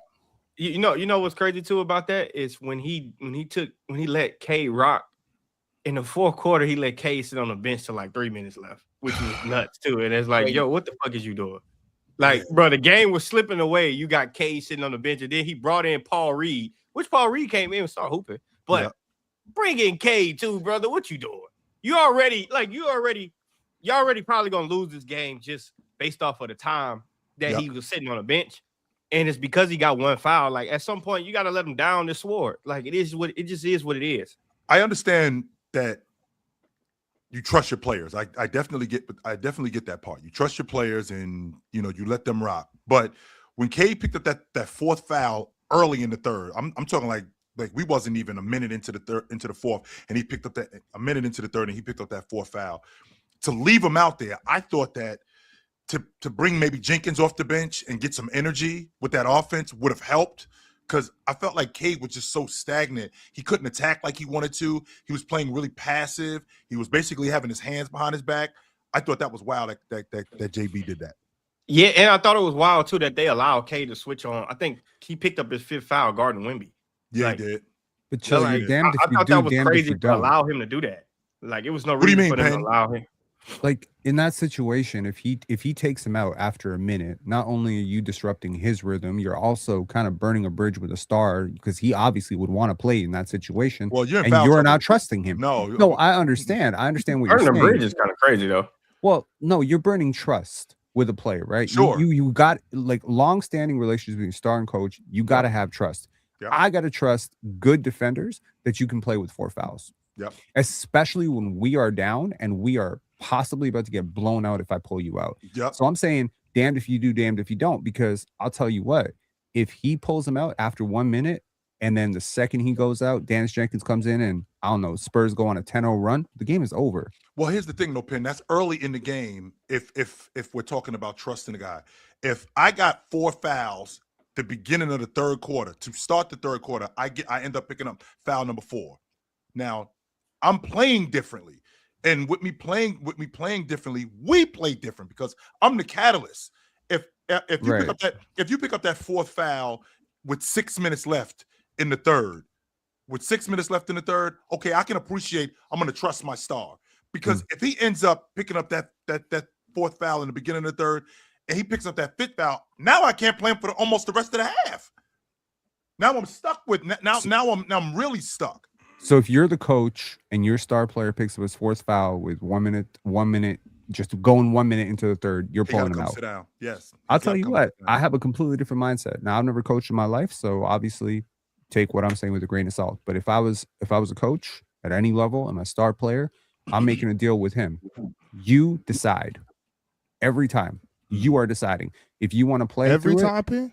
every time. You Why and would you me do that? are Then going what to have makes you that go? relationship because you got to learn that if you get in foul trouble, I'm not bailing your ass out. Mm-hmm. You're going to embarrass yourself by fouling out in the third quarter. And number 2, we got to learn how to make decisions. You got to pull yourself in that situation. And I think that is the way that, like some coaches, they burn players thin. They burn out. They're fired within 2 years. I think that's what's missing. You need to have a partnership with your players. Yes, you are still the boss. You are still the one, but you can't be dictatorial with players these days. I think that they have I think Coach JB and Kay Cunningham have a great relationship. I mean, he seems to me to be very much he seems to me to be very much the player coach. Like, he's not one of those who shut up and do it my way kind of coaches. However, to Ox's point, sometimes coaches got to coach. And if my star player, who's the catalyst of my offense, and we're coming into the third quarter just started, and he ends up picking up foul number 4, and I know how aggressive he wants to be, and I know how aggressive he can be, and he can't be that now. Is it conducive to our offense just to have him out there? Because Fox was blowing by him. Our offense got stagnant. He wasn't really as aggressive as he wanted to be. Now, if I go with somebody just for a couple of minutes and then get K back out there, just to let him know, like, I'm going to give you a couple of minutes, then get you back out there, I think that would have been smart to do. Yeah, but I think this is like to Penn's point about burning bridges as a coach. Like, I mean, shit, do K burn the bridge too? Like, he trusted him to go out there and he got that foul. So it's kind of like, No, yeah, so it's kind of like, yeah. yeah. So I don't want like, people to get caught up in me saying burning a bridge as in like their relationship is going to dissolve. Maybe I should say chipping away at the bridge. How about lessening the trust? How about that? Yeah, I don't think it would have did nothing. I don't think it would have did nothing. I mean, like, they've been around each other for what, 2 years now? Yeah. I don't think it would have did nothing. It is one game. They're the number 1 seed in the Eastern Conference. Like, it's one game. Like, if I said, and after the game, JB could have said, maybe I should have left you out there a little bit longer. That would have softened it up. But at the end of the day, he made the wrong decision leaving him out there. Like, he just made the wrong decision. So I think They're so. the number one team in the Eastern Conference, and I think people are losing sight that as good as this team is, as high as we can be on this team, they share very little in common with a typical number one team in a conference. They haven't been there. They haven't done a deep playoff run. Their roster isn't full of guys who've been together for 5-6 years. They don't have some grizzled veterans who are edging at the prime. They got a young team, which means Jalen Duren, 22, we all-star. saw the Nate Thunder do it Cunningham, last year. 24, all-star. Cool. And the Thunder had growing pains too. The Thunder having growing pains literally right now. They might lose tonight. They're having growing pains. This has to be Well, I have kept injury in the back of our They mind. play lose Toronto last Yeah, week. injury tonight. They play Toronto tonight, just for anyone who didn't know. I did Just not know saying. that. That's Yeah, not a they- coincidence. They might. They might. Yo, Okay. Speaking of which, I want to read a super chat from No Longer Gape. Actually, Pin, would you like to read this? No. Okay. When the Raptors. Oh, wait, beat you the got to say the Pistons- name. No longer gate. That's the Okay. name. Sorry. I have not slept in 30 hours, Ron. I can't read right now. So when the Raptors beat, Wait, Pin, you can't read? I can't read anything that doesn't have gaps. Okay, so to give you an idea of how Ron, sleep don't do deprived I am, it. Please don't I do pull- it. This I is pulled not up- PC's so- political choice. Don't No, do hang it. on. Earlier we were having a conversation about Alperen Sengun. I Yep. went to Data Baller, okay, and I tried to pull up stats on Fred VanVleet and Alperen Sengun when they played together. I looked at this screen of teams for 5 minutes and could not find the Rockets. They were right there. In front of you. They were right there. Focus pen. Couldn't see it. So I cannot read that person's name, but I can read the super chat. I know what you can see though. If you went to the right website, you'll be able to see everything. Look. That's the whole wide world? What Yeah, that website? boy be able to see every category over When there. the If he Raptors just beat the logged on. Pistons in the playoffs, don't act surprised. Well, no longer gape. I will be very surprised, and then I will pinch myself, and then I'll wake up. It ain't happening.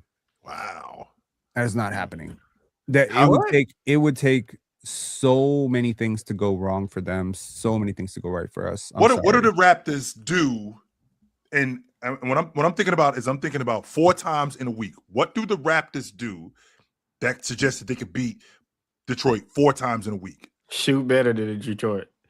If Detroit goes completely cold and the Raptors look, Mars, you don't think so? You don't think The Raptors might be the one of 3 teams that shoot worse than the Pistons.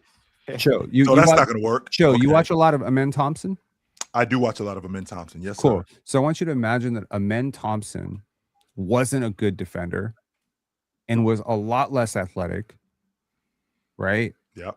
That's basically what RJ Barrett's been for like the last 9 games. Yikes. Get him Okay. off. He killed him. So Grady Dick's been awful.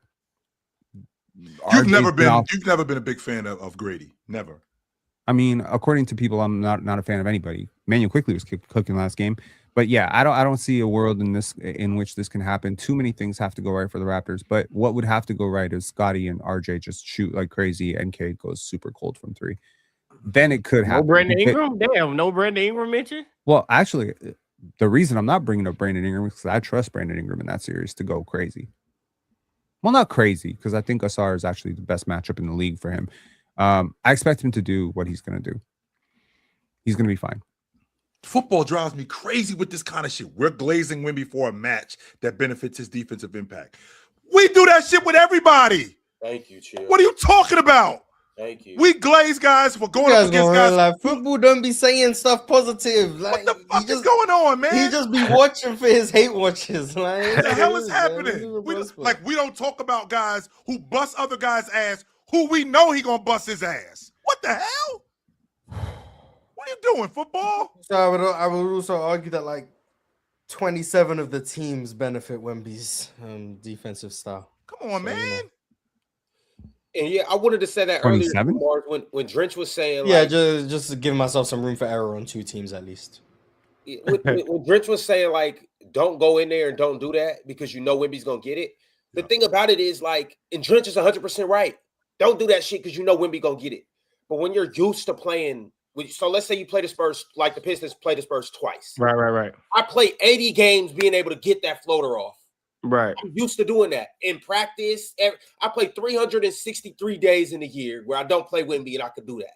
Yeah. The 2 days where I do that, it's Penn was talking about pattern recognition. I'm so used to being able to do this. I'm so stuck in my ways. Yeah. It's hard to adjust for one game and be in like not. I agree with that, Ron. I agree with that, Ron. I don't have no pushback. I was just saying that if we look at the fact of the matter, like it's a bad shot. Like if we looked at the fact, like I'm not saying that that's why, like they shouldn't have done it. I'm saying if we go back and review the tape and we just being honest about what's the strategy here, like it's a bad shot against Wemby.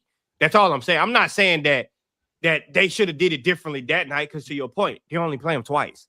So, but in the playoff series, if we're looking at this from a playoff series standpoint, and we got to go back to the drawing board and see the type of shots that Wemby blocked, and we can, and I think everybody should do this in film. You take stuff and say, I can live with that, and then there's stuff, that's a non-negotiable. Like, that's what's going to make you be able to beat a team like that. All right, if Wemby's looking dead at you, it's probably not a good shot. We probably got to get something quicker on the other side. We got to move the ball, try to move them around, and try to get some cutters. Now, you going one-on-one with Wemby, and you just think you're finna get that shit up there, we can't live with that. Like, that's a non-negotiable. So that's what I was saying. But I do agree with Ron, though. Like, you only play him twice. So in Jordan, I was more so saying that to get at football breakdown. Like, this is something that this is different. Like football, you can hate all you want. Hey, the moment you accept that Wemby's just him, the better your life will be. The better you'll be able to accept that the NBA is in a good place right now. He's one of the 3 best defenders in NBA history, and he's 22 years old. So who's that mean he's better than? Fred VanVleet? Draymond. At 22 years old, is he a better defensive player than Patrick Ewing? Yep. I think he's better than Ewing was. Mm-hmm. I think if you're digging for who was actually better, you'd have to go back to like Bill Russell, and then you'd have to context dependent, like against his. He's better than Hakeem? No, I'm just saying that's just one name. But Tim Duncan? At 22 years old, Duncan was a rook at 22 years old. Is he better than Duncan at 22 years old? He's saying it's not just as a defender. age. I'm not talking about as a defender. We ain't talking about players. No, he's not saying at 22. He's saying period. How about this? Find me a better defender at 22 in NBA history. Oh, well, you ain't seen one. Yeah, that's a different question. Yeah. Okay, so we're not even having that conversation. He is the greatest 22-year-old defender in NBA history. Is he better than Garnett? Garnett, that was I think 22. Garnett was in 90. That was 99. He's better at 22 than Garnett was defensively at 26. Easily. I'm not doing yes, that. No, absolutely.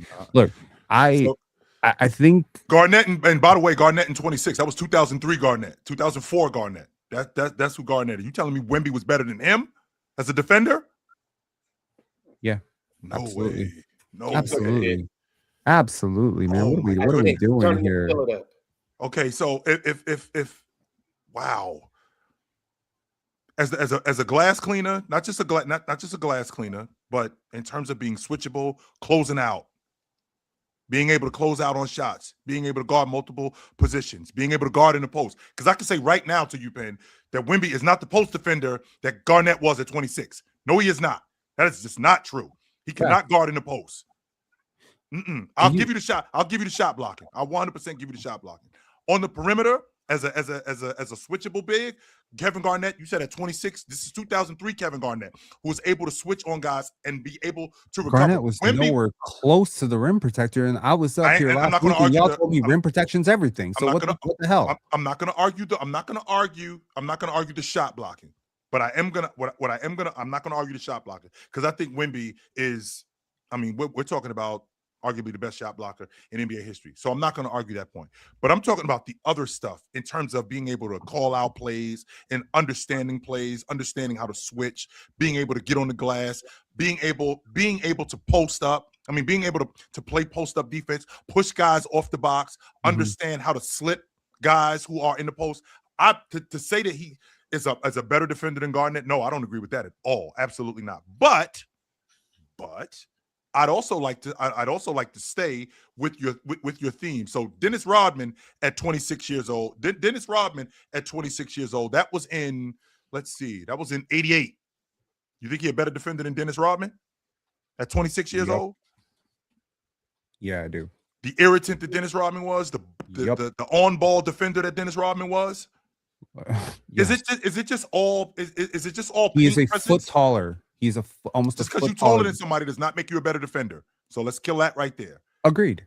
And He's also- Rodman was also Yeah, extremely good at yeah. pattern recognition, extremely high motor, extremely agile, extremely strong, extremely athletic, extremely switchable, extremely versatile. He's not Wemby though, yo.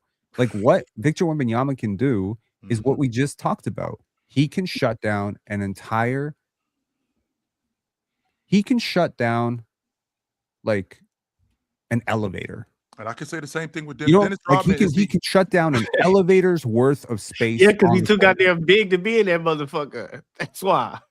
But chill. Think about the physics of trying to pass when this guy is even on the court. Sure. Think about trying to drive when this guy's on the court. Like what we don't think about is there's passes I'm not even trying to make if he's even close. How's that changing me? How's that changing what I'm doing? I'm throwing passes that I'm not even sure about, and I'm throwing them higher. I'm lobbing passes over this guy. Gives my defense more time to adjust. If I was a defender, if you were a defender, let's just say you, because you were a lot closer to that level of basketball than I ever was, you would want to play with Wemby. If you were a guard defender, I'm not saying I don't want to. I'm not saying that at all. So pick a player that you would rather play with defensively than that dude. Even though I'm more partial to the big man, right? I am more partial to the big man, no question about that. Especially a rim protector like Wemby. But to think about Dennis Rodman as a disruptor, think about Dennis Rodman as a guy who throws a monkey wrench in your entire offense. Because we can score in other spaces, right? We can score in other spaces with Wemby.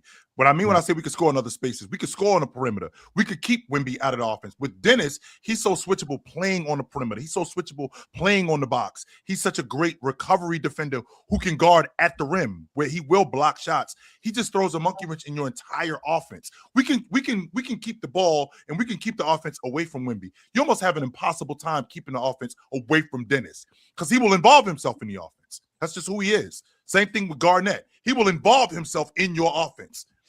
The reason that I got somebody that wants to involve themselves in your offense or defense. Hello, I don't. I'm football meltdown right today. Football meltdown. Wait. Football meltdown. I am so sleepy right now. I was like, man, please don't be swiping. Please. You better wake your ass up. This is worse than swiper. No, we were on the same PCL team. We're not gonna have friendly fire here, are we? No, we're not. Perfect. Just stop playing your video games and your PS5, bro. Just watch some ball. There's more to life. You know what I'm saying? Who are we talking to? Just take a nap. No, I'm talking to Penn. Video games. Friendly fire. Don't you game? I saw Watch Dogs in the back. Anyway, Ron, what are we doing here, Ron? What's Wemby is generational. Wemby is generational on defense. I don't know what to say. I'm not hating on Wemby. Say he's generational on defense. He's the best defender in the league. He should win DPOY probably like every year. And he probably would be better in the 2000s with less spacing and more shooting. So I think he probably is a better defender than Tim Duncan at the time. So you literally just said we glazing somebody who their defense is conducive to that other team's offense. You just said that. I mean, I think it's a little bit of glaze just because it's a good matchup for Wemby's defensive impact in this era. But I think that's all I'm saying. I'm not saying he's still not the best defender in the league. He is, but it plays to his strengths to play against Detroit, who I think struggles to score at times, and Cade can be inefficient. But I mean, Spurs have a great team. They have great shooters around. He has a great supporting cast. It'll probably be OKC versus Spurs in the Western Conference Finals. I don't see any other team beating them in a 7-game series. Ron, this shit sound like, you know what? That dress is fine as hell on you. You look great on it, but you do got the kind of feet that work with the shoes that work with that dress. Instead of the dress just looking good on her, why I gotta be extracurricular shit? What am I saying? What am I saying that's disrespectful? Okay, Wemby is awesome as a defender. That's it.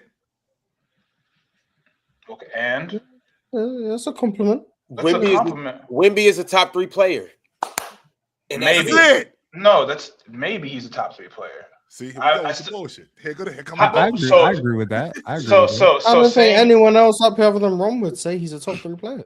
Yeah, so saying a guy who hasn't played a single playoff minute is maybe is not a top player is somehow disrespectful. I don't get that. San Antonio Spurs have not made the playoffs yet. Yes, so I could get what you need to see it in the postseason. I can definitely at least for one. I could definitely get with that. You need to see it in the postseason. However, the criticism that you have of Wemby as of late for what he's been doing, I ain't even talking about in the postseason. For what he's been doing this season, I think it's a bit extra because for what he's been doing this season,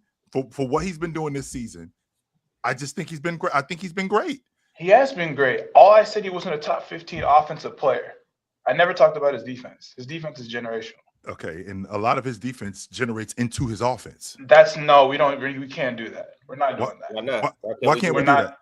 No, it doesn't. No, difference to it. So great on defense that it makes him better on offense. Why can't we do that? It doesn't. It doesn't make him better on offense. So when I block a shot like Wemby blocked the shot yesterday, and it made me nuts because Vassell missed him. So he blocked the shot yesterday. I'm sorry, he didn't block the shot. That's not true. He ended up getting it off the glass, pitched it out. He pitched it out to Harper, who pitched it ahead to Vassell. Wemby's running down the middle of the lane. He's clapping his hands, asking for the basketball.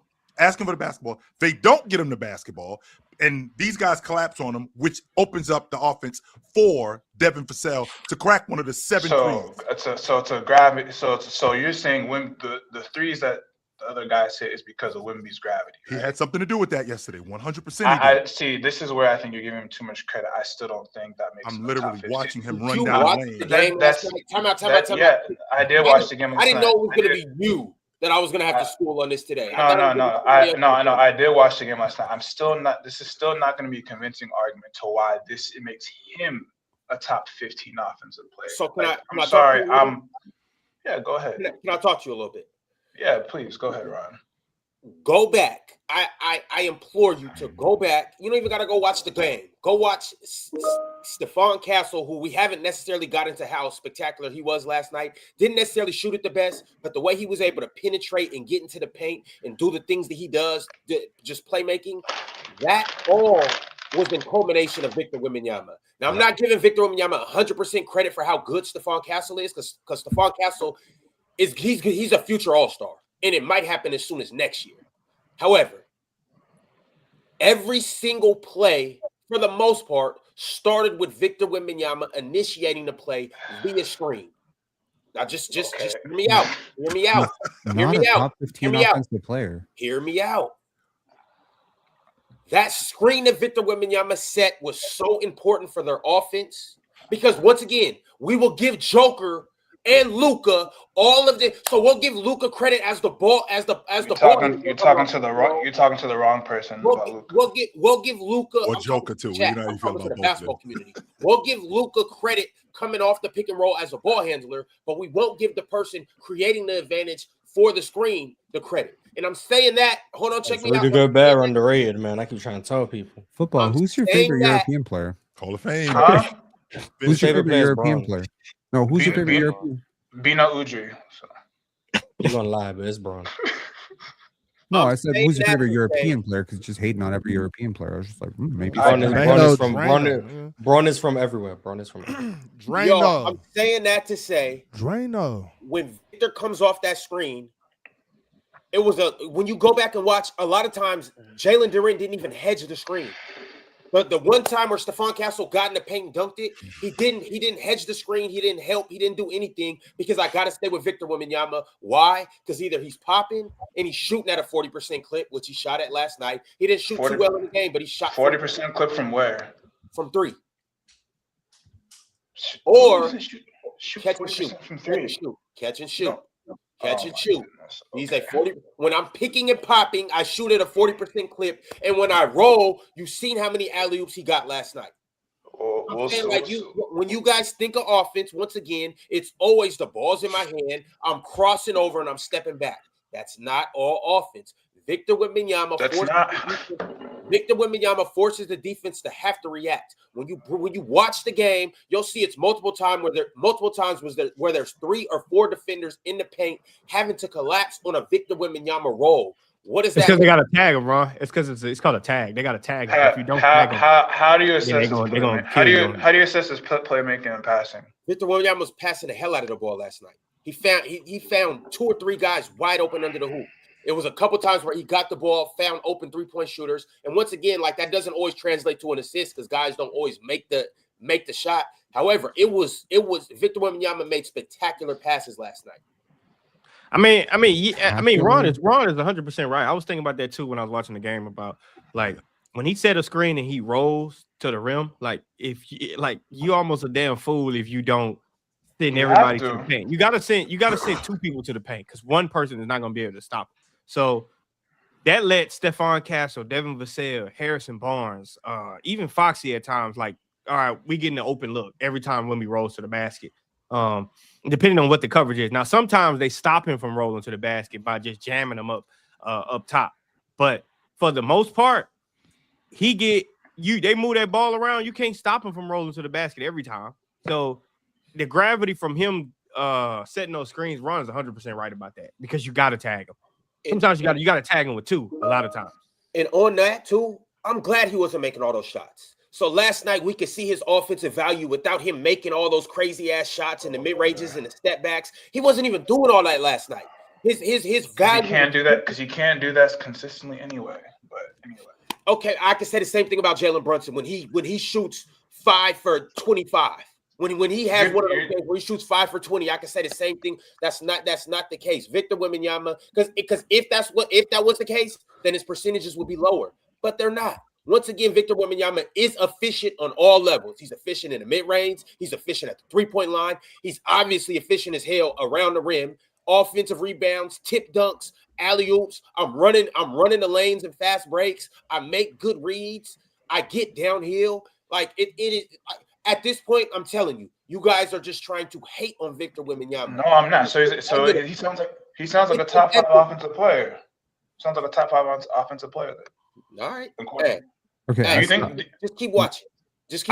I started this conversation with he's not a top 15 offensive player, and then I thought about it. I can't think of 15 offensive players better than him. I can think about 12 for sure. But once it gets to 13, I don't think he's definitely top 10. Yeah. I don't think he's top 10 at least. Yeah. So which offensive players are better than Wemby? Joker, Luka, Tyrese Halliburton. Let's get the obvious. Let's get the obvious out the way. Wait. Because we just from the top. From the top. Number 1. Jokic. Okay. Shea, 2. Okay. Ant. Brunson. KD. I don't know about Ant. KD. Okay. You don't know about Ant? Ant as an offensive player over no, I'm not. Y'all can miss me with the Ant. I'm telling you, y'all really. Ant. Okay, but keep going. KD, this is where we are. We have 5. KD. We said Luka, right? We said Brunson. I think. I got to tell you, if Anthony Edwards is a worse defensive player than Nikola Jokic and a worse offensive player than Victor Wembanyama, we are truly in strange times. Okay. I still think Cade on the balance. Luckily, neither one of those. Cade, Steph, still Curry. Who else am I thinking about? Is Donovan Mitchell a better offensive player than Kawhi? Yes. Okay, Leonard. Mitchell. Donovan Mitchell. Where are we at? That's at 9. We're at 9 right now. Yeah, it's starting to get tough, huh? We're at 9. Not really. You said Jalen Brunson, right? Yeah, he said Jalen Brunson. Yeah. I said Jalen Brunson. He said Brunson. That's more than 5. What, Jalen Johnson? No, we ain't doing that. Hell no. Not Jalen Johnson. Is James a better? Even today in 2026, is James a better offensive player than I Wemby? would, but I didn't want to say it because people. You can say it. I mean, if you think James is a better offensive player than Wemby today, I think he's the world's a better passer. It's not even like. So that's 10. Is Embiid a better offensive player than Wemby? Yes. Okay, that's 11. So Embiid. Maxey. That's 12. Lauri Markkanen. That's 12. Once again, these are better scorers. And offensive players. We're talking about offensive players. Is Devin Booker a better offensive player than Wemby? Absolutely. Probably. Is James Harden a better offensive player Yes, than Wemby? James Okay, Harden that's, as well. That's Absolutely. 15 guys right there. Yeah. All right. And we didn't even I include just- guys I- that were injured. I, Tatum. I've, Ron, relax. yeah. You give Ron a Hail Mary. Ron, I'm gonna bust a blood vessel. Wait, Austin Ron. Reeves. Austin Reeves is not a better offensive player than Wemby. I'm not. The problem with Austin Reeves, I would say yes, but the problem with Austin Reeves is that as soon as the physicality increases, his offensive ability just. That's why I think he can get taken out of a series. For that Yeah, reason. that's the problem. And otherwise, I would say so because I was Mhm. arguing this before. But too often, I've seen like too large sample size when he gets. Okay, in the, this might be in the- controversial. Is Pascal Siakam a better offensive player? Haven't watched enough this year, but probably not. Halliburton is though. Halliburton is. I don't got The Halliburton. thing is, Ron. I value so much the point guard position and the ability to control tempo, be a primary ball handler, so much that like even if you don't, it's just such an important thing you have to have on your team. Like, how much would the Spurs be? How much worse would the Spurs be without Fox in like the last 2 months, even with Wemby on the court? Mm. You know what I mean? Like it's the But most to me. It's one of the most valuable components in any sport is having a point guard. So if you value that, then like so you value the play starters, right? Yeah. But what about when you have a guy like Wemby who's the play finisher that makes their job so easy? Victor Wembanyama gets Stephon Castle 3 to 4 easy assists every night. Same thing with De'Aaron Fox. Maybe not 3 to 4 assists, but he'll get Dylan Harper. All of those guys, he gets some easy assists. Literally, when I can come off a pick and roll and just throw the ball up to the rim, and you'll go dunk it from anywhere. I don't think Wemby is that physical and that as great as the rim as you say. He had 4 wide open dunks last night from Stephon Castle alone, just literally taking the dribble. You're just talking about last night. I still value the point guard position more than play finishers because I think elite point guards or good point guards can activate and make other players viable more so than Wemby, who's on the receiving end. That's just my opinion. It's always been my opinion. Can we use that? Can we use that big like Joker, for example? Can we use him like we use the lead guard though? Because I think that's what Denver does with Joker. No, I don't think. Yeah, we'll have to see at a larger sample size if Wemby can be an offensive hub. I don't know if that would be to the Spurs' best interest. I don't, for me. But like James Harden, for me, like for instance, James Harden is way past his prime, right? And he's every team. I think James Harden still is in his prime, to be honest with you. And just amazingly elite at just setting up players and running. He just provides a certain floor, offensively for his team. So football, I don't know. But what I'm saying though is, to an extent, if you watched the game last night, you will see. Like I'm telling you, just go back and just watch the Stephon Castle highlights. Just that alone. When you go back and look at that, you'll realize that every initiation was started with a Victor Wembanyama screen. In a way, just because he didn't start with the ball, that doesn't mean that the offense is not the offense isn't revolved around him screening and rolling or screening and popping. Now he might not have the ball in his hands, but the initiation of the offense is a Victor Wembanyama screen on the ball or off the ball or both. It was a couple times where it started with him screening off the ball, and then he would dive directly out of that or jet directly out of that screen and go set an on-ball screen, and that's how the offense started.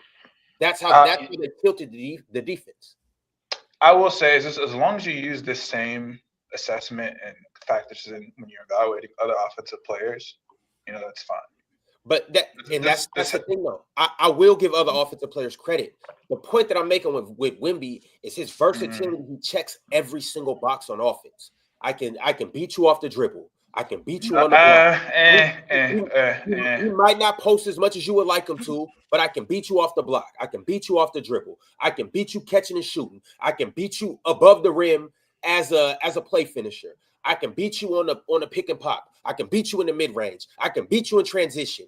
It's nothing that he can't do on offense. You think how good do you think his transition game is? Wemby's transition game is damn good. And a lot of the times too, it might not. Once again, Victor Wembanyama is so scary that you're sending your whole defense at him. So a lot of the times he can't even get off the way that he potentially could because the defense is collapsing on him. So when he's running down the paint, and this is something that you get taught in high school and AAU, you protect the paint first. So when the big rolls to the paint, he collapses the defense. That gets Stephon Castle downhill. That gets Devin Vassell open transition threes. That gets De'Aaron Fox whatever he wants to transition. Dylan Harper, Harrison Barnes. That gets a lot of those guys buckets where Victor Wembanyama may not be the recipient of the bucket, but it's him running the paint and him being athletic how he is that opens up all of that for those guys. So I'm saying it's little things like this that, yes, you got to give credit to everybody when they do that. But when I look at Victor Wembanyama, once again, he checks all these boxes, as well as being able to do all of this stuff on the ball too. He might not be, he's obviously not as good as Jalen Brunson on the ball. He's not as good of a shooter as Steph. Like he doesn't do, he's not as good as a passer as the top elite passers in the league, but he does enough on the ball for me to give him credit too, and for him to be in that realm or around that realm with those guys. And then he does all these other things where it's like the dude. I personally think he's far better off the ball, like far better off the ball. I don't think he has too much on-ball value as a playmaker or as an offensive creator. That's just my opinion. But he doesn't need to. He has plenty of guards and an elite point guard in De'Aaron Fox to handle the responsibilities, even when De'Aaron Fox is off the floor. So he doesn't need to. That's not his game.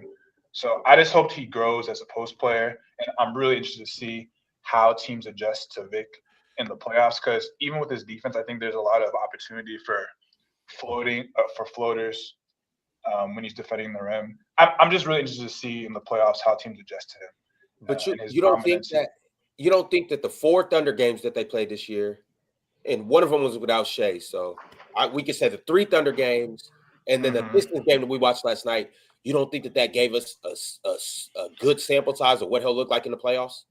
No, because again, playoffs are still different, and we know this. We don't have to go through all the examples of teams winning all 4 matches or all 3 matchups in the regular season, and then in the playoffs, the opposite occurs. So, we have to see it when it's money time, and we will. So, I'm excited to see it. Yeah, I mean? All right, no doubt. Hey, well, football, I appreciate you pulling up. And one more thing, Swiper, please relax, bro. Please relax, bro. Why does he need to relax? Like, just because I talk about Jokic and bring up all these things, like, you get mad.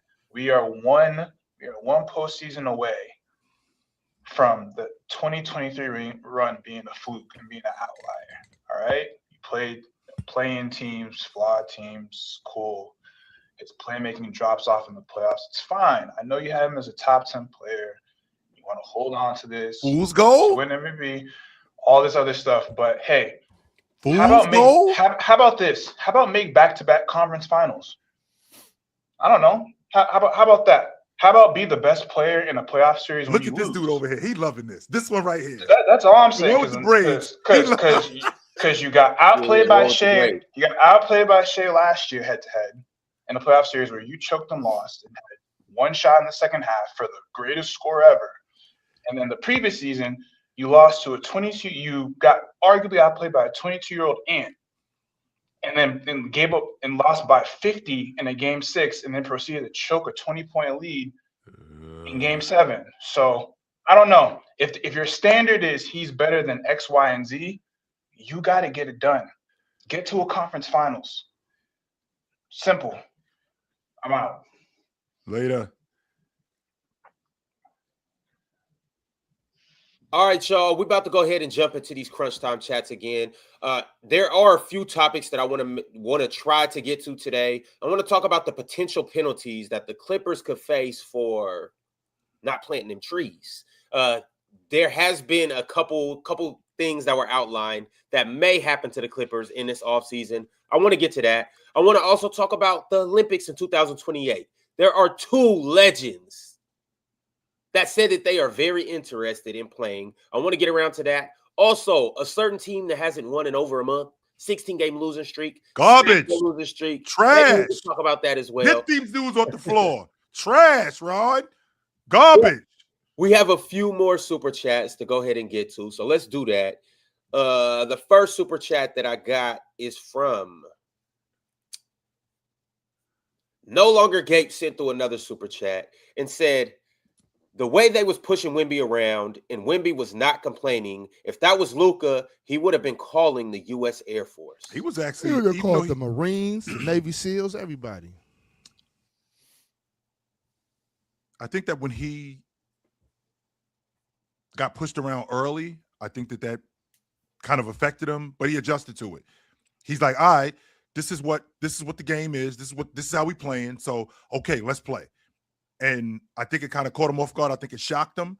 But once he got acclimated to the physicality, I mean, he was fine. I thought he was just fine. Yes, Jay White 12 said, what they gonna say now? What they gonna say now? I guess we'll never know. Go fucking Spurs, go. Hashtag GSG. Hashtag future champs. Hey, Mars, what does GSG mean? Spurs go. Because I've been seeing that. So every time, so that's just what. Okay, never mind. Because I can't remember. I saw it the other day when I was reading the super chat. I wasn't sure if it was about the Spurs. I assume. I might be wrong. I'm pretty sure. That makes sense. Go Spurs, go. Yeah, makes sense. Could also mean good stuff, guys. It could also mean that too. Yes, it could. Or good. What? Don't worry about it. You ain't slept in 30 hours either. Perfect. IRL Time said Durant's footwork is underrated. And shout out to Paul Reed because he played different roles every game. We talking about footwork? Really? What's Ron, what's going on with you? With me? Yeah, Or you get baptized? Yeah. Did you attend church yesterday? Like, did you send a prayer to God? Sunday. We're about 100 minutes into the show, and this is your 4th super chat segment. What happened to the L host I used to know? No, let's keep that. Nope, let's keep that theme going. Nope, let's keep that theme going. You switched up on us. We might be out here on time. Let's keep that theme going. We're talking about. Wait.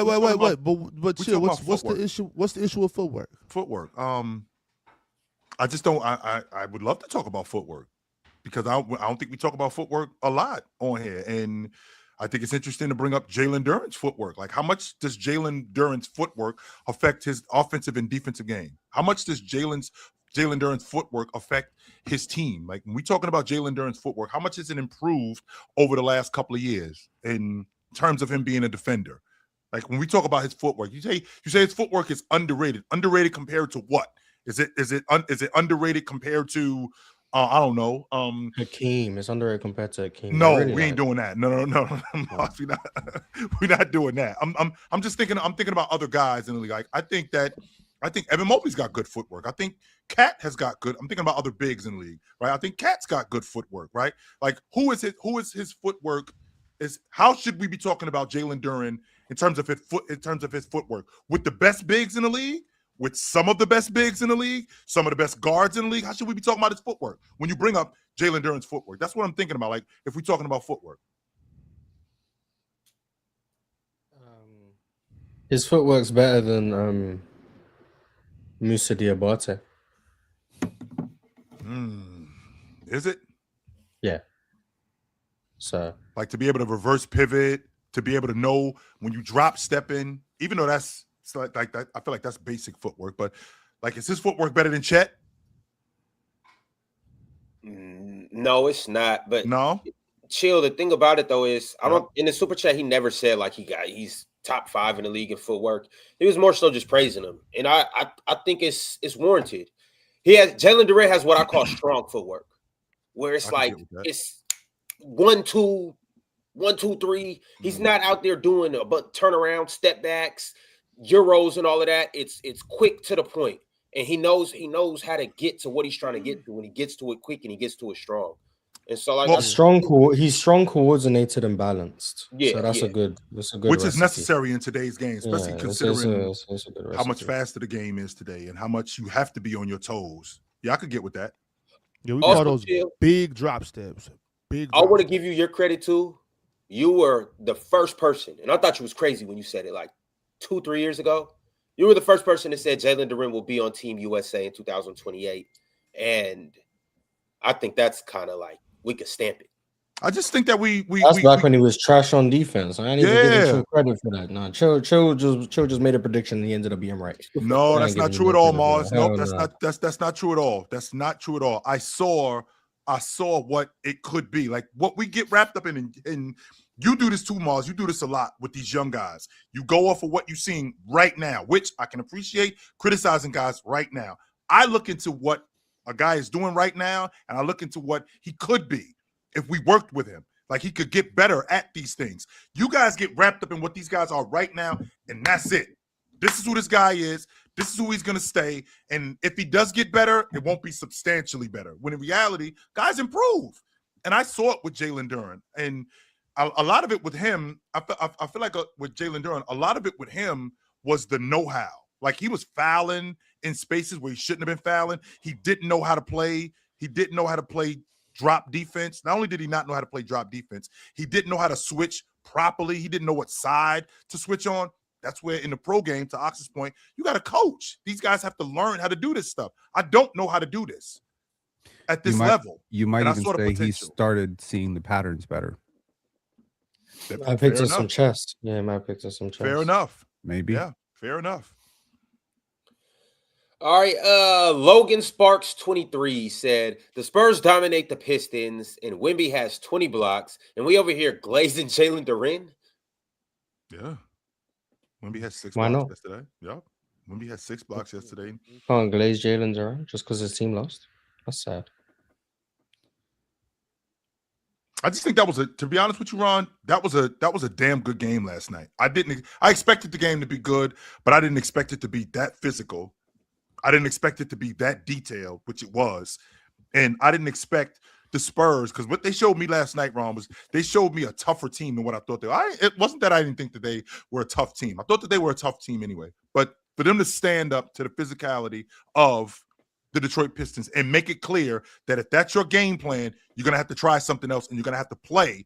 And for them to stand up to it and actually thrive through their physicality showed me a lot about this San Antonio Spurs team. They're not as young as and inexperienced as I think that they are. Did you see something in them yesterday that you didn't see in those wins against the Thunder? Yeah, I think that Detroit brought a different level of physicality. Like Oklahoma City's level of physicality, I feel like it is within the game. Like we shoot gaps. We're going to blow up plays by being physical with you. I felt like Detroit yesterday, they just tried to push those guys around. And Detroit and San Antonio wasn't having it. Like that's what they were trying to. I felt like they were trying to throw them off of their offense, not by shooting gaps and blowing up plays. I'm just going to rough you up. And with me roughing you up, that's going to throw your offense off. And that's going to throw you off your game. Only except San Antonio was having none of that. And I thought that was that gave me a lot more respect for San Antonio than I had for them in the past. Chill. Something we haven't brought up yet. And we typically do this when guys are missing. Let's address the gorilla in the room. Let's do that. We're talking about physicality. Beef Stew wasn't in the building. Beef Stew was not there. Mm-mm. Does that change things up with the physicality even going up another notch? Yeah, Are you calling Beef Stew a gorilla? I would never do that. I would never do that. First of all, Drench, I would never do that. And quick culturally insensitive. Twice today. Quick, Ox, I don't know if you noticed, but quick side note, only 12% of only 12% of Hispanics are arrested for car theft. I just want to put that on your mind. So Only? Only. That's 1 in 8. Yeah. Only? More. Here's the difference, Mars. More than half are black people, non-Hispanics. More than half are black people and Indians. So I just want to put that on your mind. But anyway, back to most of them. You said black people and Indians. Yes, sir. Mm-hmm. Blacks what kind of Indians? Like Indian Indians or like Native Indians? It says the statistic from the FBI suggests that it's Indians. So what kind of Indians? I don't know. It says Indians. Yo, me and Jordan are trying to do some security checks here. Okay. Yep. We try to just make Black sure people? that we understand the demographics that we cannot leave our cars around. So you let me know if I see an Indian dude walking by, I'm supposed to stay in the car. Is that what you're So saying? ethnicity information was reported for 44,040, which is 89% of those arrested for car thefts. Among those for whom ethnicity was reported, the highest number were identified as non-Hispanic or Latino, followed by Hispanic or Latino. Chill, I don't know about that, but all I'm saying is The highest number of those arrested were identified as white, followed by Black, African American, or American Indian. all I So know I is do be stealing cars. Yeah, I ain't gonna lie. I do be stealing cars. hey, it's an Indian lady that's in my apartment. Oh my god! Man, tell her to watch out, yo. She's Tell her to in watch your out when she comes apartment? to see your car. I wish she lived in my apartment, but in my Does she have apartment, a car? She has a car? But in my apartment, no, it ain't no car. Wait, boy. does Shit, she I have be a about car? to She wreck gonna have you. one have a car? soon. Guarantee it. She gonna have one soon. Hey, boy, don't hey, put boy, the I be radio about on. to, Watch hey, your Mars, I six, be about to Jordan. wreck my damn car when I see it in the parking garage. I be Well, like, God damn. That's how she gets you. That's how she gets you. See, Shit, that's she the- can get that's me the ploy. any day. now she be flashing them like pearly whites at Jordan, being like, "Hey, Ox, I don't hey, want to Drench derail man, this. not the What Drench I want man." to You do be is like, get back to "Stay what you away were from my talking about, car." Ox. When you were talking about Beef Stew, that level of physicality that Beef Stew brings, right? We could keep doing that because we know that we got Beef Stew. So, like, when you got the bully running with you, we can continue to do this because he's going to continuously be Yeah, that ain't got nothing to do with that Indian. as opposed to when he's not here, you could get knocked off your pivot with that level of physicality. Like you saw, like what kind of you see what kind of bully, right? You see what kind of bully, you see what kind of bully this guy. I'm thinking about Beats. Do you see what kind of bully he is, right? So if I know that he's going to be around, I've said this to you in the past, Ops, you stick your chest out a little bit more, and you stick your chest out a little bit more frequently, as opposed to if he's not around, you don't really do it as much. So I do think that with him not being there, that does affect their physicality.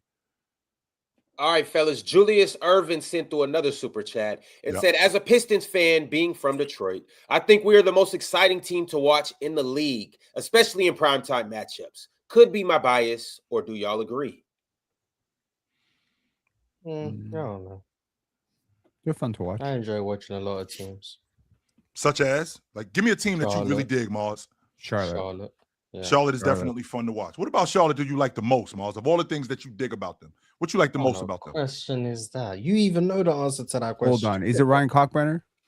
Man, hell no. Is it Con Knipple? There's a reason why Charlotte's been a bit LaMelo lower on Ball? the list the last few games. There's a reason why. That certain number 14 ain't been out there. You know, that's the reason that makes that team so amazing to watch.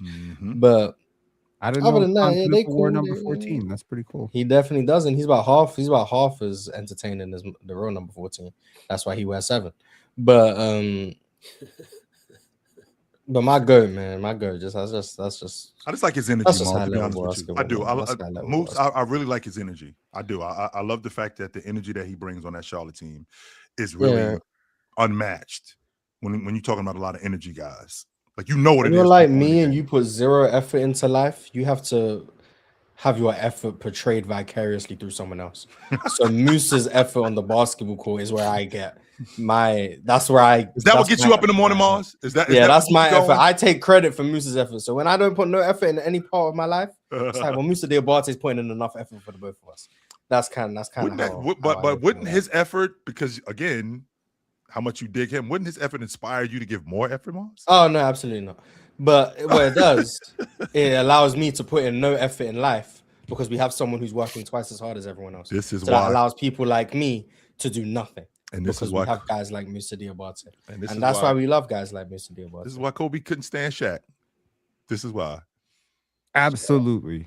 Shout out Big Moose. So what you're trying to say is this is why Kobe had an issue with Kobe, Shaq. It's crazy because Shaq was better, so who cares? He was. Rick Fox, Robert Sacre. Okay. Karl Malone. Oh, no, wrong year. Whoa! My bad, wrong year. Never mind. Forget it. But y'all, we have done enough super chats. We'll get back to the super chat. Actually, we haven't, but okay. You know, Rick Fox is We Canadian could have now. just finished them, but You know, Rick Yeah, Fox is I Canadian?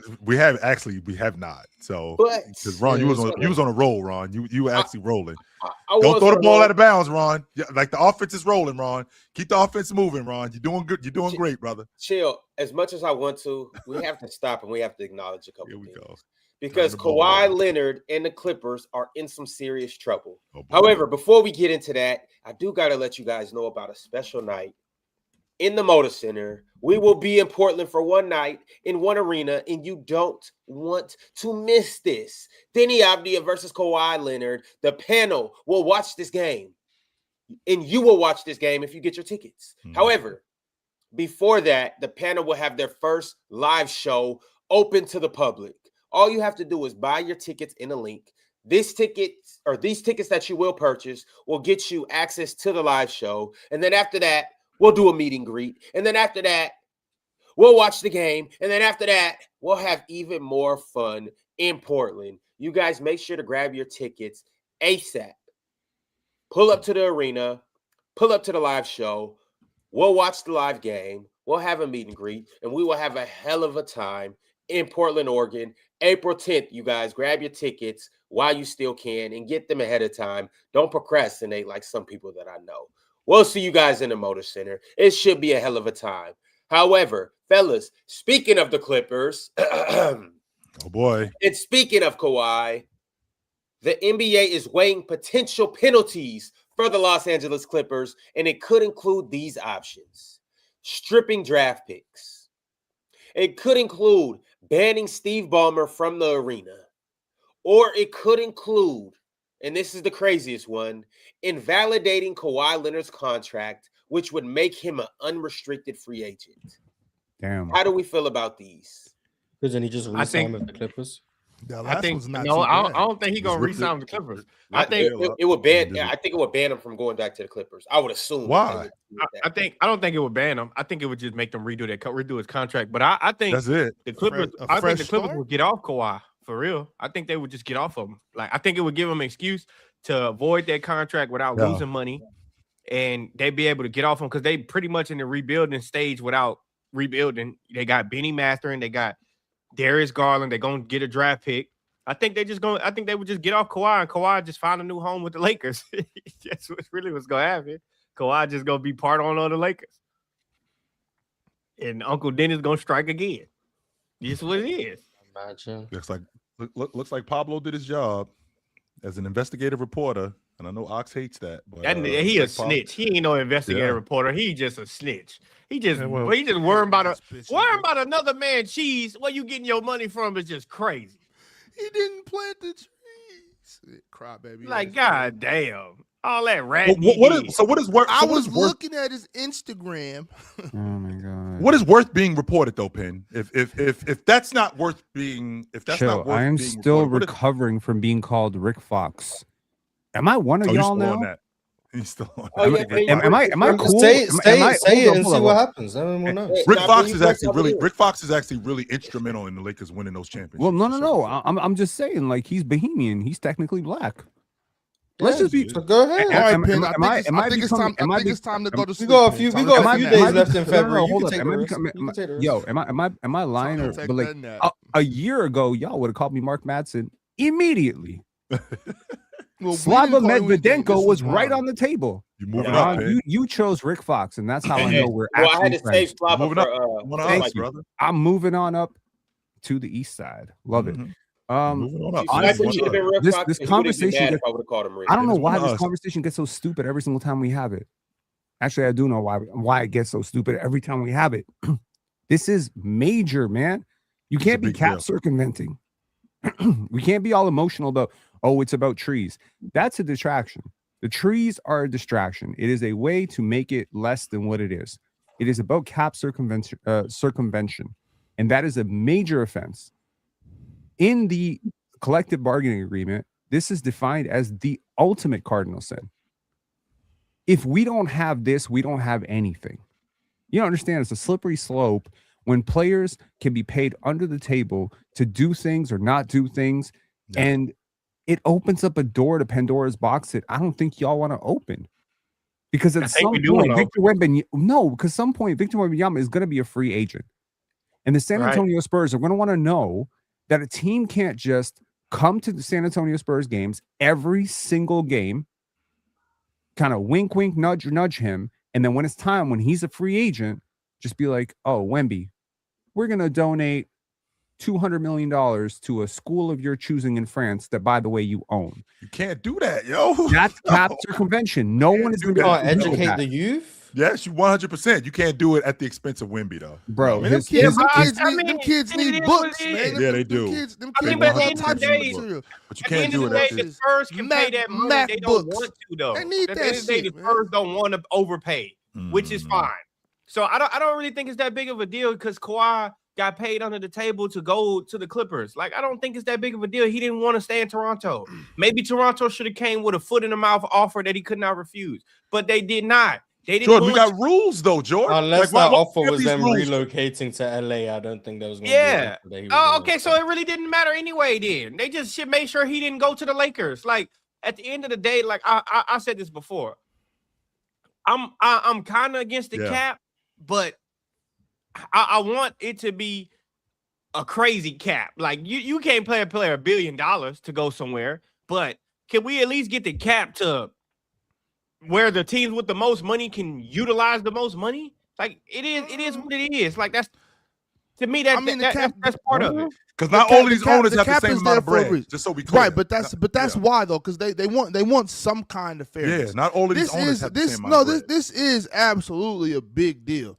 Cap circumvention is absolutely a big deal. I don't There is think a so. that's I hear you. I got you, but I'm just saying Wow, like, Drench. it is a big He deal. doesn't It think the is a- cap should exist. well, He just because thinks the because Clippers this, are this, gonna Right. win. this is the thing. This is the thing. There is a cap, and there's a cap for a reason. So when you do things like this, it's cheating. It's against the rules, and if you get caught, you should be held accountable. Once you know what I'm saying, that's all there is to it. Like if you're gonna, Nah, I agree. You should be held accountable. I if you're gonna cheat against, you're gonna do things. If you're gonna break the rules, you have to be held accountable. As long You as have it's to not I Kawhi agree Leonard, with though. that. I'm just saying. no, I'm- chill. I My agree with that. thing is, I was just trying to do my best defense attorney thing. My thing is always my okay. my Now thing. we- Chill. now I'm My clear. thing is always catch me if you can.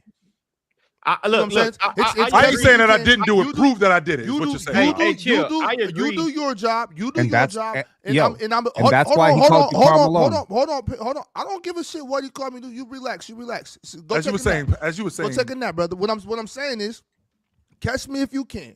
If I got a job to do, you got a job to do. You know what I'm saying? If you do your job correctly, Yeah. then go ahead. You know what I'm saying? That's all.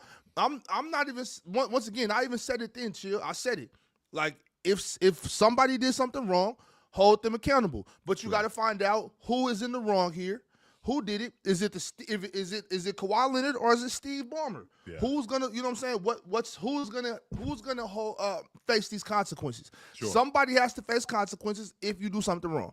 That's my only thing. Kawhi Leonard, LeBron James, Luka Doncic, Giannis. It doesn't matter who it is. If you do something wrong, face your consequences. But if I we agree broke with the that. law The only thing I together, was saying we was both go to Pandora's jail. box. I want to open Pandora's box. That's what I was talking about. I agree with Ox. If there's rules, you break the rules. Well, fuck it. You broke the rules. You need to be punished for it.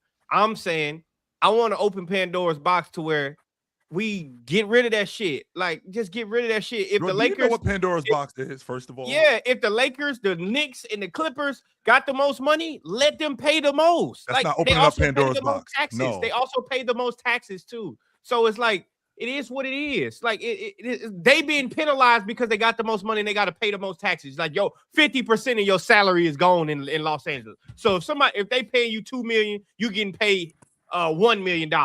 Like, that's bullshit. So shit, if I got the most money, I can pay you the most. Shit. Personally, I would love to see all salaries adjusted to post-tax so that teams in Florida and Texas Then stop the Lakers having this will win huge every time. advantage. Then the Lakers winning every time. Because mean, you mean maybe. to tell me, come on now. You mean to tell me I get to go to LA on a $50 million contract and I'm There's only getting my $50 15 million? roster spots. There's only 15 roster spots. There's only 2 max contracts. You're not gonna get everybody. I'm just saying, I will like, take $40 million. I need no max contract. I will take $40 million for 2 years, and I will happily take my $40 million and go sit in LA without them taxes being added to it. Easily. Anybody would do that. Anybody. Plus all the shit you can get while you in LA. LA is gonna win. That's what I'm saying. Like they getting penalized. LA, New York, all in Brooklyn, they get penalized because of the taxes. Anyway, that's all I'm saying. I think so. It's not fair to them. People really haven't talked about how stupid it is to get caught like this. Right? Like, seriously, there are ways to do this without being so brazenly dumb about it. I mean, yeah, you can do it like how the Lakers did it with Anthony Davis. They hired his whole staff and came up with some security analyst bullshit. I ain't never heard of a security analyst before in my life. That's clearly analyst? Cap circumvention, however you want to spend it. But. Yeah, for sure. Like, that's what it is. It's the same thing. But, hey, security analyst. You could be a security analyst. There's plausible deniability in that. We hired a trainer. It just so happens to be his high school coach. Plausible deniability. I thought you was against the catch me if you can. You was just, you just said that little slick shit. So now all of a sudden it's good. I didn't say no slick shit. I saw an opening to make a Karl Malone joke, and I decided to do it. Brother? Trey Bag in the house. What's up? Trey Ball. I see you in here. Trey Ball. What's going on? What's going on? The Pistons, yes, sir. They're looking good. Yes, sir. Are you surprised right now? Well, how well the Pistons are playing? Yeah, I'm very surprised. But I always saw something in Cade and the way he playing. It's like, wow. Like, you know what I'm saying? Like, he looking like Melo a little bit, but can go downhill a little bit more and get up a little bit more and play defense and all that. Like, yeah, I like the way he playing. Oh, not Melo. Yeah, it sounds like it's just a bad Melo. That's what it sounds like. That's kind of what I'm saying. Like, that's kind of what I'm saying. Like, yeah. Trey, I'm glad you up here though, because a couple different things. In a second, we about to get to speaking of Cade. In a second, we're about to get to KD's comments and about the Olympics and stuff like that. I kind of want to talk about that. Also, too, the reason why I brought up Cade is because it's looking more and more likely that he's going to be the starting point guard on that 2028 team. I want to talk about that. However, before we get into that, where you at right now? I'm in Australia. I'm in Melbourne, Australia. I'll be everywhere but never there. You know what I'm saying? Yeah. You hanging out with our guy Damien? Yeah, yep. I've seen the pictures. Yeah, yep. I was playing in the Street Ball Madness. It was like the second biggest basketball tournament in the world. Lance Stevenson. Yeah. The first one is the K54 in France. I played in that over the summer. And, I was cooking. Led that thing in scoring. We got to get a PC team in both of those tournaments, man. Please. Because listen. We got to do that. And Mars, you're coaching, so you'll be in Melbourne, unfortunately. I seen on the chat. I'll coach through Zoom. Oh, some UK dudes out here. They got a media company called SBB. I know you heard. Oh yeah, I know. Yeah, they're my boys. They was out here, but I seen somebody in the chat say every time I get on this joint, I'll be talking about myself. So listen, man, if it's me, Ron, and Ox, we fucking up anybody in basketball in the chat.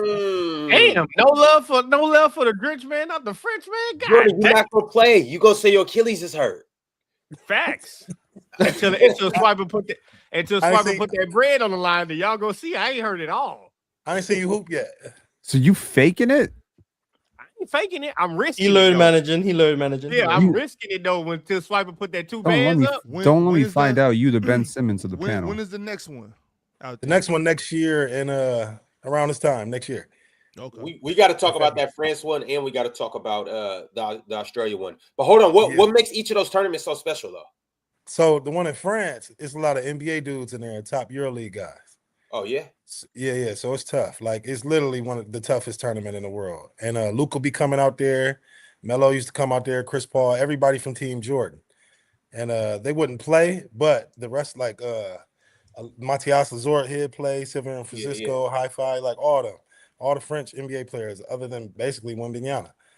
So it's literally the toughest tournament in the world. So on the flip, in Australia, it's the same. A lot of NBL 1 players are playing there. I'm the oldest person in this one. You know what I'm saying? And I was cooking. I was going nuts. Like, pause. But yeah, I was going crazy. Yeah. Like, so I'm nice, basically. I didn't realize how nice I was, but Until you realized. until I realized how nice I So when was. you realized, they realized. Right. Yeah. So what I'm saying is that I know in the chat I be on this motherfucker talking about myself. I'm like, okay, if we put a It's squad warranted. together It's and we warranted, play though. anybody in the chat, they finished. That's how I feel. That's right, Ox. Oh, they already done. Hey, See? Tremaine. So it's funny you say that. So we was just in LA, obviously All-Star Weekend. We did this little thing called PC versus the World. It's a new thing. You guys will see it in a second. But PC versus the World, where we basically lined it up with anybody at Venice Beach. All you had to do, hooped. yeah. Well, we only play defense. So you had to Okay. score on me, you had to score on Swiper, which you not finna score on Brian Urlacher. You had to score on Jordan, or you had to score on Ox, or even Damian. And if you were able to score on all of us, we had a prize for you. I won't reveal all the details and all of that. However, you know what's funny? When we pull up to Portland on April 10th, we're going to do the same thing. PC versus Portland, the best hoopers in Portland. Tremaine, if you can make it out there, man. All right, I will try to make it out there. I will try to make it out there. Because, I'll do my best. Once again, it's really PC versus the world. So if Portland got a squad that they think can get with us, we would love to see that. Right. We would love to see it. I would definitely try my best to get out there for that. I would definitely do it because I'll give you the details and all of that. Yeah, because in the chat they be talking crazy about whatever. So you know me, the best way to solve it is on the floor, is on the court. We talking basketball, but shit, we can get active too. Yeah. You know, Chill, you can get out there too. If I still had it, I promise you, I would definitely be out there if I still had it like that. I can't even hear you. Oh, I'm sorry. Mic check. Can you hear me now? Now we can hear you. But yeah, we can get active. If I still had it, Trey, if I still had it, I promise you I'd get out there with y'all. No doubt I would. I'm not think twice about it.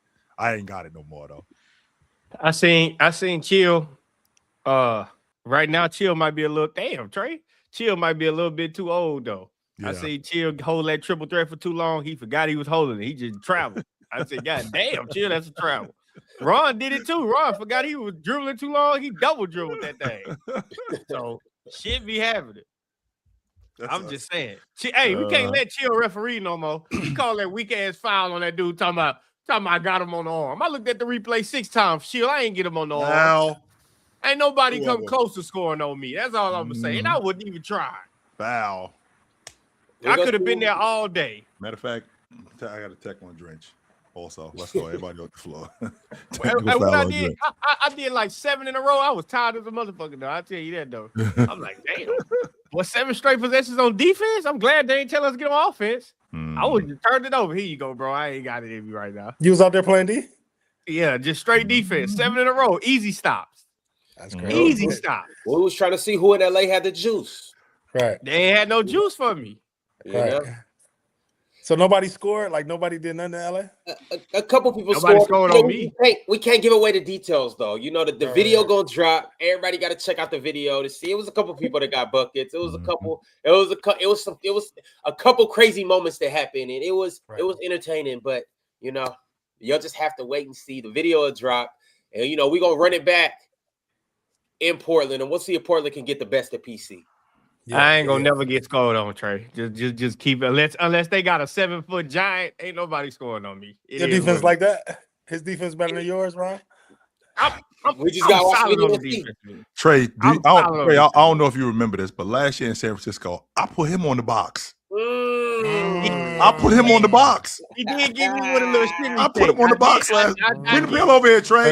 Bring the bill over here. I put him on the box. With a shimmy shake. The yes, shimmy sir. shake was crazy. I didn't expect that from a dude his age. That's the other thing. I tried to pull the chair on him. Look, I let him bump me the first time. The second time, I tried to pull a chair on him. He hit me with a shimmy shake. I give it to him. It was clever. That was cold too. So a lot of Trey, a lot of gray hair. A lot of gray hairs ago, I used to be able to rock. That's where I'm. No, you still hoop now. I used to be. What you see now, I used to be super nice. I could go you talk about yourself. Yo, I was like that. I was. Right. I could get it on. Hey, Trey, it was really clever. The bump. Look, I set it up perfect. It was a bump. Look, he bumped me. I let him hit me dead in the chest. I'm like, he gonna try it again. I'm pulling the chair. I'm taking that. Right. He faked the bump and shook. I said, "Damn," and he made it. You gotta give it to him. It was clever. It was very clever. It was very clever. Trey Bag, what's going on, my man? I ain't seen you in a minute. What you up to? Man, I'm out here in Australia just doing this basketball. I'm flying back to Berlin Thursday. Yeah. You know, continue on with the whole NBA stuff and all that. Yeah. But just trying to, just doing my same old process, getting ready for the summer, the whole thing. Word. Same old. Yeah. That's Yep. what's up. But That's good news. Yeah, real good news. But we could jump right into that conversation about what KD said. Like, I've been saying that. Hold on, which one? So it was two things that KD said. He said something regarding U.S. versus the world, and then he also basically declared that he's trying to play in the 2028 Olympics. I'm assuming you're talking about what he said about the world? Yeah, about the world, about the narrative that's being created about Black athletes and racism and stuff. Like, this whole European basketball is better than American basketball. Yeah. So this is the exact quote. He said, "All I hear is AAU is destroying the game. The Euros do it right, while the Americans do it wrong. It's a lot of bullshit with that. I can read between the lines on that. It's a shot at Black Americans. We are controlling the sport. They are tired. They are tired of us controlling the sport. France is coming for you. Really? We smacked them boys." Right. So, here's the thing. I agree with him 100%. 100%. Like, at the end of the day, I am a European coach. And don't get me wrong, there is a lot of talent in Europe. It is growing. It is getting better. But when you talk about the grand scheme of all basketball, Europe or Australia or anywhere is not even remotely close. Yes, you do have these individual anomaly superstars. But in the grand scheme of basketball, it's not even close. And then when you create a narrative like that, you downplaying the people who are in the lead of the game. You know what I'm saying? So, like, they really didn't, like, don't get me wrong, Wemby is killing. Don't get me wrong, Jokic is doing his thing. Don't get me wrong. But when you know the origin stories of all these players, number one, and number two, when you talk about college basketball, when you talk about even the best players in Europe, when you talk about the best players in the NBA as a whole, other countries don't stand a chance. So when you just start dropping these, who's won the last 6 MVPs? Huh? That's anomalies, though. That's anomalies. Yeah, we talking about anomalies. Everything that doesn't agree with your worldview is not an anomaly. Hold on. We got to do trend analysis here. More players are making the league from Europe. The league is going towards European style basketball. I believe the way the game is played today is more conducive to guys who are a little less athletic. There's a lot more motion, a lot more off-ball action. And Trey, like, all due respect, I do think the game is taught better in Europe. Why? So many reasons. Number one, the rest and recovery period between the games, where there is time to actually train, learn, instead of just packing up on a weekend and playing 5 games. Where are we learning with that? The individualization focus, right? When you go in AAU, it's an exhibit. It's like, I'm trying to get my star his buckets, which is why a lot of very phenomenally athletic players, I don't think, develop properly in the AAU circuit. Right. Yep. I think the third thing is the farm team system in Europe, where you're a young kid, you kind of come up. I don't think you get as much early over there. And I feel that teaches you how to be a role player first. I think it teaches you the fundamentals a little bit better. Why do you? Hold on. You know, a lot of the quick, trainers in Europe are from America, right? That's number one. But really quick, the problem with your argument is a quantitative versus a quality argument. Those two things aren't the same thing. When people make this entire argument, they're comparing all of AAU versus Real Madrid's under 18s or Olympiacos' under 18s. If you put when you put these clubs in this Europe development versus the Mount Verde, because I had to go, I go to the Adidas Next Gen under 21s. Yeah. When you put them against Spire Academy or Mount Verde or stuff like that, it don't compare. They get smoked. They get smoked because everything you talking about, this investment into development, the recovery, all this stuff is into the higher high schools and the real development. But what happens is this narrative is created by the quantity of AAU basketball, and that's the single argument versus all of basketball in the United States of America.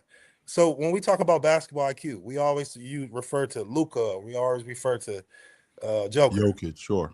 Oh, yeah. Why don't we talk about their defense? That's part of IQ. Yeah, their defense sucks. Just talked And- about it. They're not physically gifted defenders, but one of the best defenders. But why is that not included in? Does Giannis this not argument? exist in your whole talk about defenders? Is Giannis not included? Because Giannis is a great defender. But OG Giannis, Anunoby was born in Britain. He's a as great Gil defender. said, Giannis was developed in the United States of America. Giannis the way- was 18 By when the he came way, over. What are we he doing was here? stashed out in Right. Atlanta. 18, Penn. Like he wasn't 13 or developed. 14. He came over here and he was developed into a pro. He wasn't a pro before he got here. Out of all these MVPs, it was just Joker who actually came from the European system. But even Luka was developed by some, I'm not gonna say Not an American. He was yeah. Like yeah, that's a lot of Wemby them get trained by America. A lot of them do. Yeah, when Wemby was playing for Levallois in France, Tim Martin was over in France developing him. That's what I'm saying. Like there's major American influence on these players for their transition in the NBA. This is what so many people don't know when they make these arguments of this whole Euro versus American stuff. And then, like I said, it's a quality versus quantity argument. We continue to talk about AAU, but we're not talking about these top high schools. That's exactly. Thank you. Straight there, because that's what I was gonna get to. There's so much more than AAU basketball. That's what I'm saying. If Mount Verde plays, I seen it with my own eyes. If Mount Verde plays, Real Madrid's next stars, under 21s, not under 18. You think they smoked them? They will smoke them. Yeah. They will smoke them. Bro, let alone I'll Olympiacos, be let honest, alone Alba Berlin, let alone they will smoke them. Finner's under 18 team or under 21 team. You go to Fenerbahce under 21 team, like they had a dude, I forgot his name, with the little mustache. He athletic. Damn, I forgot his name. Hazer? He ended up trying out for the Kings. You talking about they were Hazer? saying he was, huh? You talking about Hazer? Seamus Hazer? Yes, yeah, he was trying out for the Kings and shit, and that shit didn't work out. Like he cold over there. And That's what I'm saying. Send him to the Kings. Trash. And look at when we talk about this development. Look at the difference between Luka and Cooper Flag. Cooper Flag, but he playing defense. We don't never include defense in this argument. But Penn, you had brought up like the number of league MVPs. So Giannis won it twice, right? Giannis won it twice. Then Joker won it, right? So when you talk about the Europeans, like who are the best European players in your estimation? And I'll tell you exactly how each one developed. I know the details. These European players, Penn, who are the best European players in your estimation? Joker, Wemby, Luka, and Giannis, right? Now, this is just European players. What's the now? Okay, we're talking current. Okay, so with those four guys, what's the gap between the next best European player and the best American player? Sorry, I think the gap is substantial. What's the gap between the next best European player and the best American player? Because the gap is, and then after that, what's the gap between the sixth best European player and the best American player? What's the gap? I've devoted the last. They don't even get good. They don't get good role players. They don't even get good role players. With my brain works in market analysis, so I think of things like stocks. Like that's my training. I got a CFA. That's what I do. So when I look at it and I say these two things weren't close and now they're a lot closer than they used to be, I have to look at how they got so close. How are they getting close? Is this the world catching up because more people play basketball, the growth of the game, more population, declining population, or is something going wrong in America with the AAU system with how coaches are teaching? Now look, I talk to trainers, not necessarily Trey. I mean, we don't talk that much, but I talk to other trainers, and a lot of them vouch for European, principles in terms of development. A lot of them vouch for that style, of training, and they think the kids play too much here. They do. That could be true. That could be very true, right? But there's a couple things I wanted to say about this. First, I know that we see a lot of European guys come over here and play basketball, and I'm not talking about the top guys. I'm not talking about Luka, Jokic, Wemby, and Giannis. But there are guys, some European guys that are on rosters, that there's American players that are over there that are better than them. You know what I'm saying?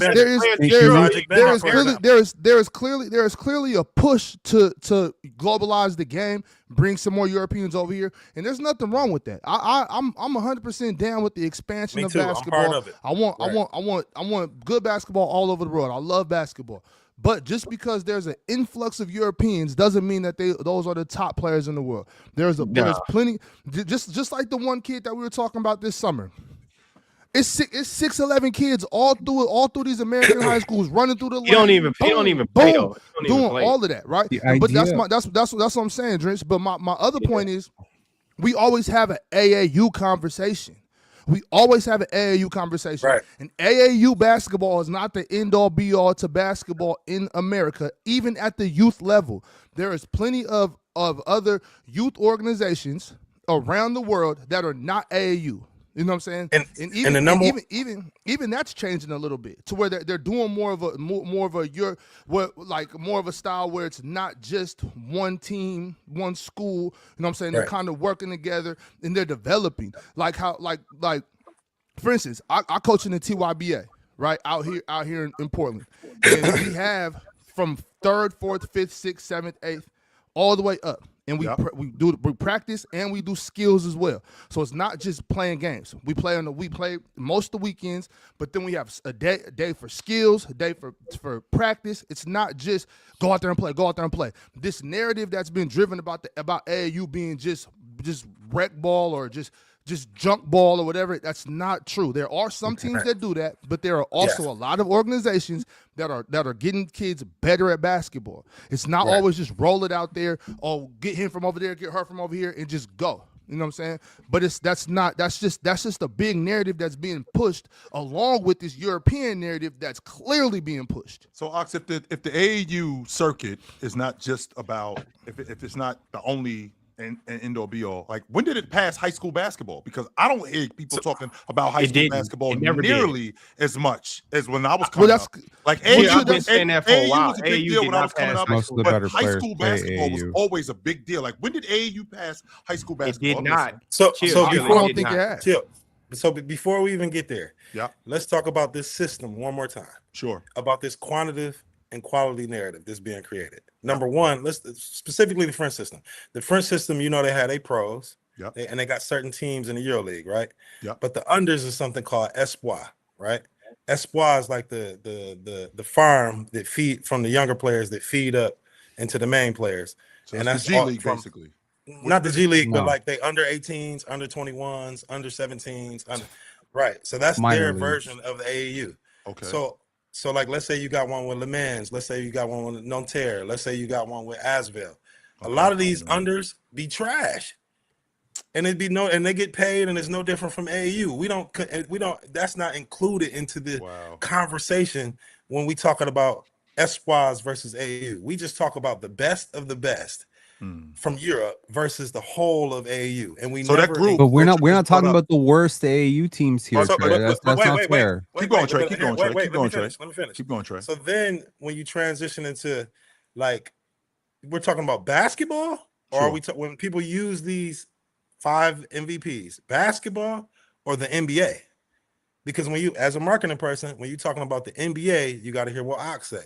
But when you talk about the game of basketball, you have to include NCAA, 1, 2, 3, 4, and NAI, and Division III. You have to include high school. You have to include JUCO. You have to include a JUCO. You got to include all forms of basketball, because then you're comparing a bunch of countries versus one.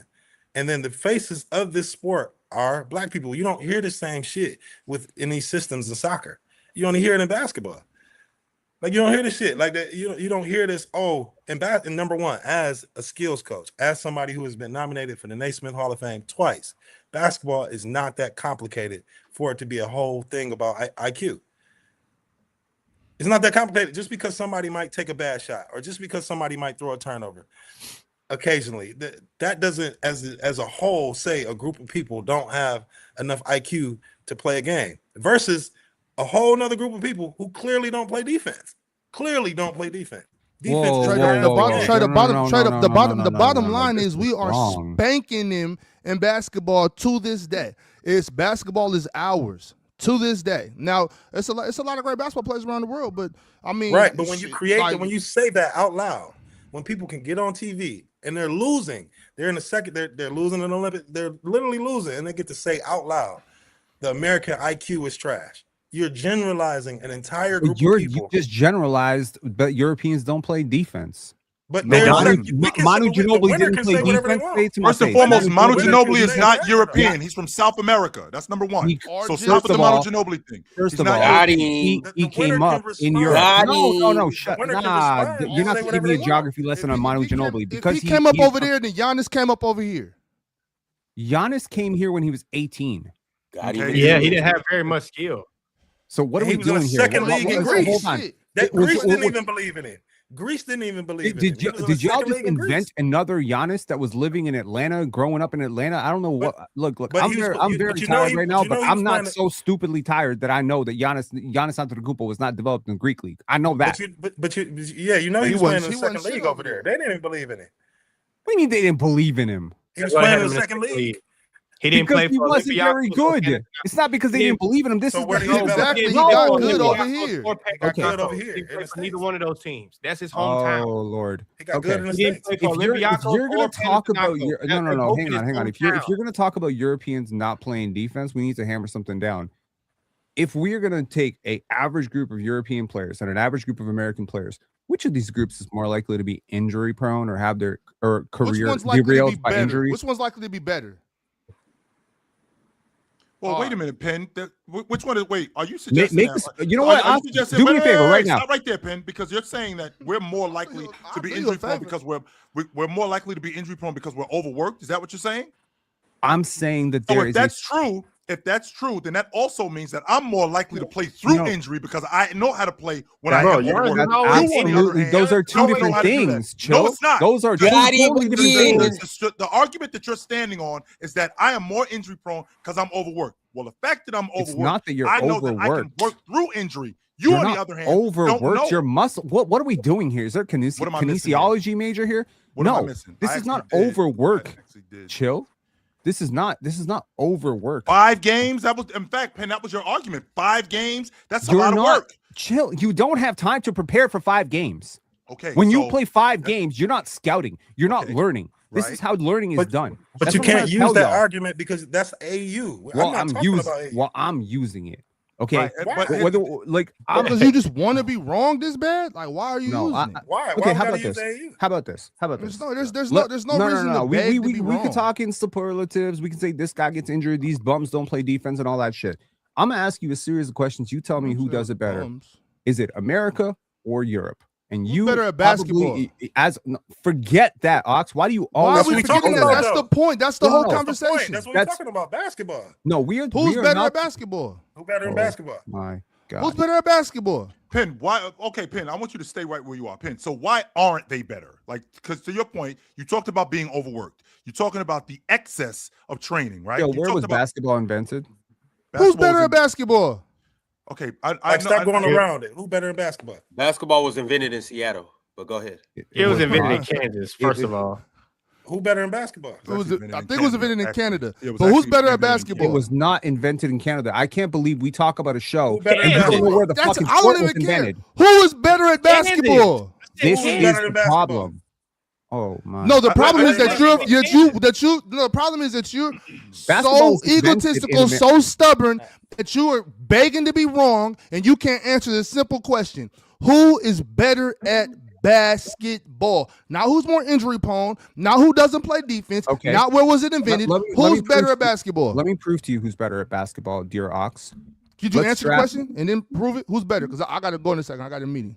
Yo, I know you have the attention span of a 5-year-old, but All right, bear all right, with then for me. sure, for sure. Oh, You man. so you There can't it is. There it is answer the right there. question. That's That's exactly what it is. That's exactly what it is. I'm a draft there the it is right European there. team. We You gotta drafted detour American this team from the way. current pool of NBA That's players. We'll go not with how 5 it works. players. Who's better at basketball? The best players in the league are European, buddy. I don't know what to tell you. No, No, they not are in the not. NBA. All right. Who No. is See, better in this is it. basketball? This is This is it. the No, we narrative done. that's I'm being cool. brought. I'm We're cool. not saying who- Nikola Jokic and Giannis Antetokounmpo didn't just win all these MVPs. Okay, Luka so that's Doncic- three Who's better guys. at basketball? That's less than one. That's less than 0.11%. The drop off. The who is drop better off at is basketball? crazy. Not the How NBA. many in the European NBA, man. superstars were there in the 1990s? Okay, So, okay, what Mike I'll James, give you a hint. because he playing Europe is the best. Like, you see, get what I'm saying? Who is better in basketball? Yo, take a nap, man. Go to sleep. I'm talking to four. I know you're I'm talking to three people who are very invested in this idea that you are right. You don't want to hear the argument. You're invested in being wrong right now. You're trying your hardest to be wrong. You're getting spanked right now. I'll give you two arguments you don't want to hear. You're getting spanked. That's how I know you never hoop. That's how I know you never hoop. Because if you hooped, it would just be a simple question: who is better in basketball? You ain't never hooped. Oh, who better than basketball? See, you ain't Trey, never played. Who better in basketball? Trey, this is such an ego flex and so low. It's not. It's a Pin. This is painful. Pin, when you and me talk, right? Pin, when you and me talk, a lot of times we have really good dialogue. This is about ballers. That's what this is about right now. This is about basketball. This ain't about analyzing the game. This is about market growth. This isn't about analytics. This isn't about this is about market analysis. Stocks and bonds. You and me. Guns and butter. That's all this is about. Chill. You may have this. Oh God, you're not as smart as you think you are, bro. Answer the damn question. Who's better at basketball? You know why? Because he never hooped. He never hooped. I'm gonna bypass. I'm gonna bypass. I'm gonna bypass the stupidity, and I'm gonna ask you. This is getting painful. Painful. You can come up with that's my thing with all this analytic shit. That's what in all this whole Europe. He never hooped. Everybody who be making this European argument never hooped. They never been to a European game, and I'm known as a scout. I'm here right now. Praise Jesus. Okay, listen, Trey. I'm not arguing about your acumen. I'm not pretending I hoop better than you. That's not the argument that we're talking about. I ain't even talking about me. We're talking specifically about basketball development. Yep. We're specifically talking about basketball development. Yep. And you're saying, but who's better? Okay. Yeah, they develop players better in America than they do in European. You are only talking about anomalies. You're talking about Jokic. You're talking about Luka, who Trey, by the way, saying that these guys have American trainers. You keep bringing up development as if they are developing the best of American basketball. They aren't. I even brought up to the point that they don't even have good role players. When they try to send their role players over here, their role players suck. Like in the highest form. And you tried to claim Manu. He's Argentinian. And the Manu Ginobili came up in the European pro leagues. The highest form of youth development in Europe is the Adidas Next Gen. You have not been there. I have with my own eyes. So when we talk about the quality of quality, this is the quality of youth development European basketball. Phil Handy was just there. At the Next Gen Adidas European development. Phil Handy, not a European trainer, right? Mm-hmm. So when you put them against a Mount Verde or Spire Academy or Arizona Compass Prep, they will get smoked. They next gen team will lose. But it ain't even gotta be Mount Verde though, Trey. It could just be the number one team in the nation in high school. It don't gotta be like it don't even gotta be a private school. Like it can just be Ron probably could take his Seattle team, what's the team Tyron Stokes play for, and go out there and smack them. Right. Like you can do that. Everybody's argument is Giannis and AAU. There's so much more to it. There's so much more to it. Bottom line is y'all getting blind. Hey Jordan, Tyron Stokes ain't even got to play. I'll take Knowledge Right. I'll take my dog Cam Bass. I'll take Achilles Rayner. Hey, we'll go over there and run Europe, bro. Hey, Cam ain't no joke. Boy, hey, Cam ain't no joke. I think like people get caught up in like the anomalies. Like even if you look at the EuroLeague game, the best players in the EuroLeague are American. So I don't know why do y'all? What about women's basketball? We're not including that either. That's why I say that's what I'm keep saying. If we're talking about the NBA, you have Sasha Vezenkov was American. He came out here in Europe though. Hey, shout out to Sasha though. And Sasha nice, but he's not the best player in Europe though. Sasha nice. And again, the conversation we having is about basketball, not the same way Steve Nash won MVP. Good as a motherfucker. So that's we're why. not including women's basketball either. You see what I'm saying? Because we it's not talking even about close. basketball. Because That's we know what AJ I Wilson is said. the best basketball player in the world. So That's what I'm saying. So We're when not Ox even close on asks, that. who is better than in basketball? Who he'll develops never the best? answer that. Just don't even. That's He'll what I'm never saying, answer that. 'cause He'll he never can't. answer that question. But those are two different questions, Trey. Who develops better and who is better are two different questions. All right, so America- we I got- don't give a damn about development. Wait, If that's the case, then damn development.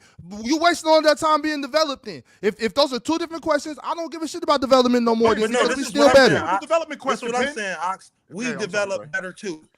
Yes, we develop better. That's Both. what I'm saying. So Where's better Mars versus at? Both. We develop- BOFF. So And both. a great example is Cooper Flag. That's a great example.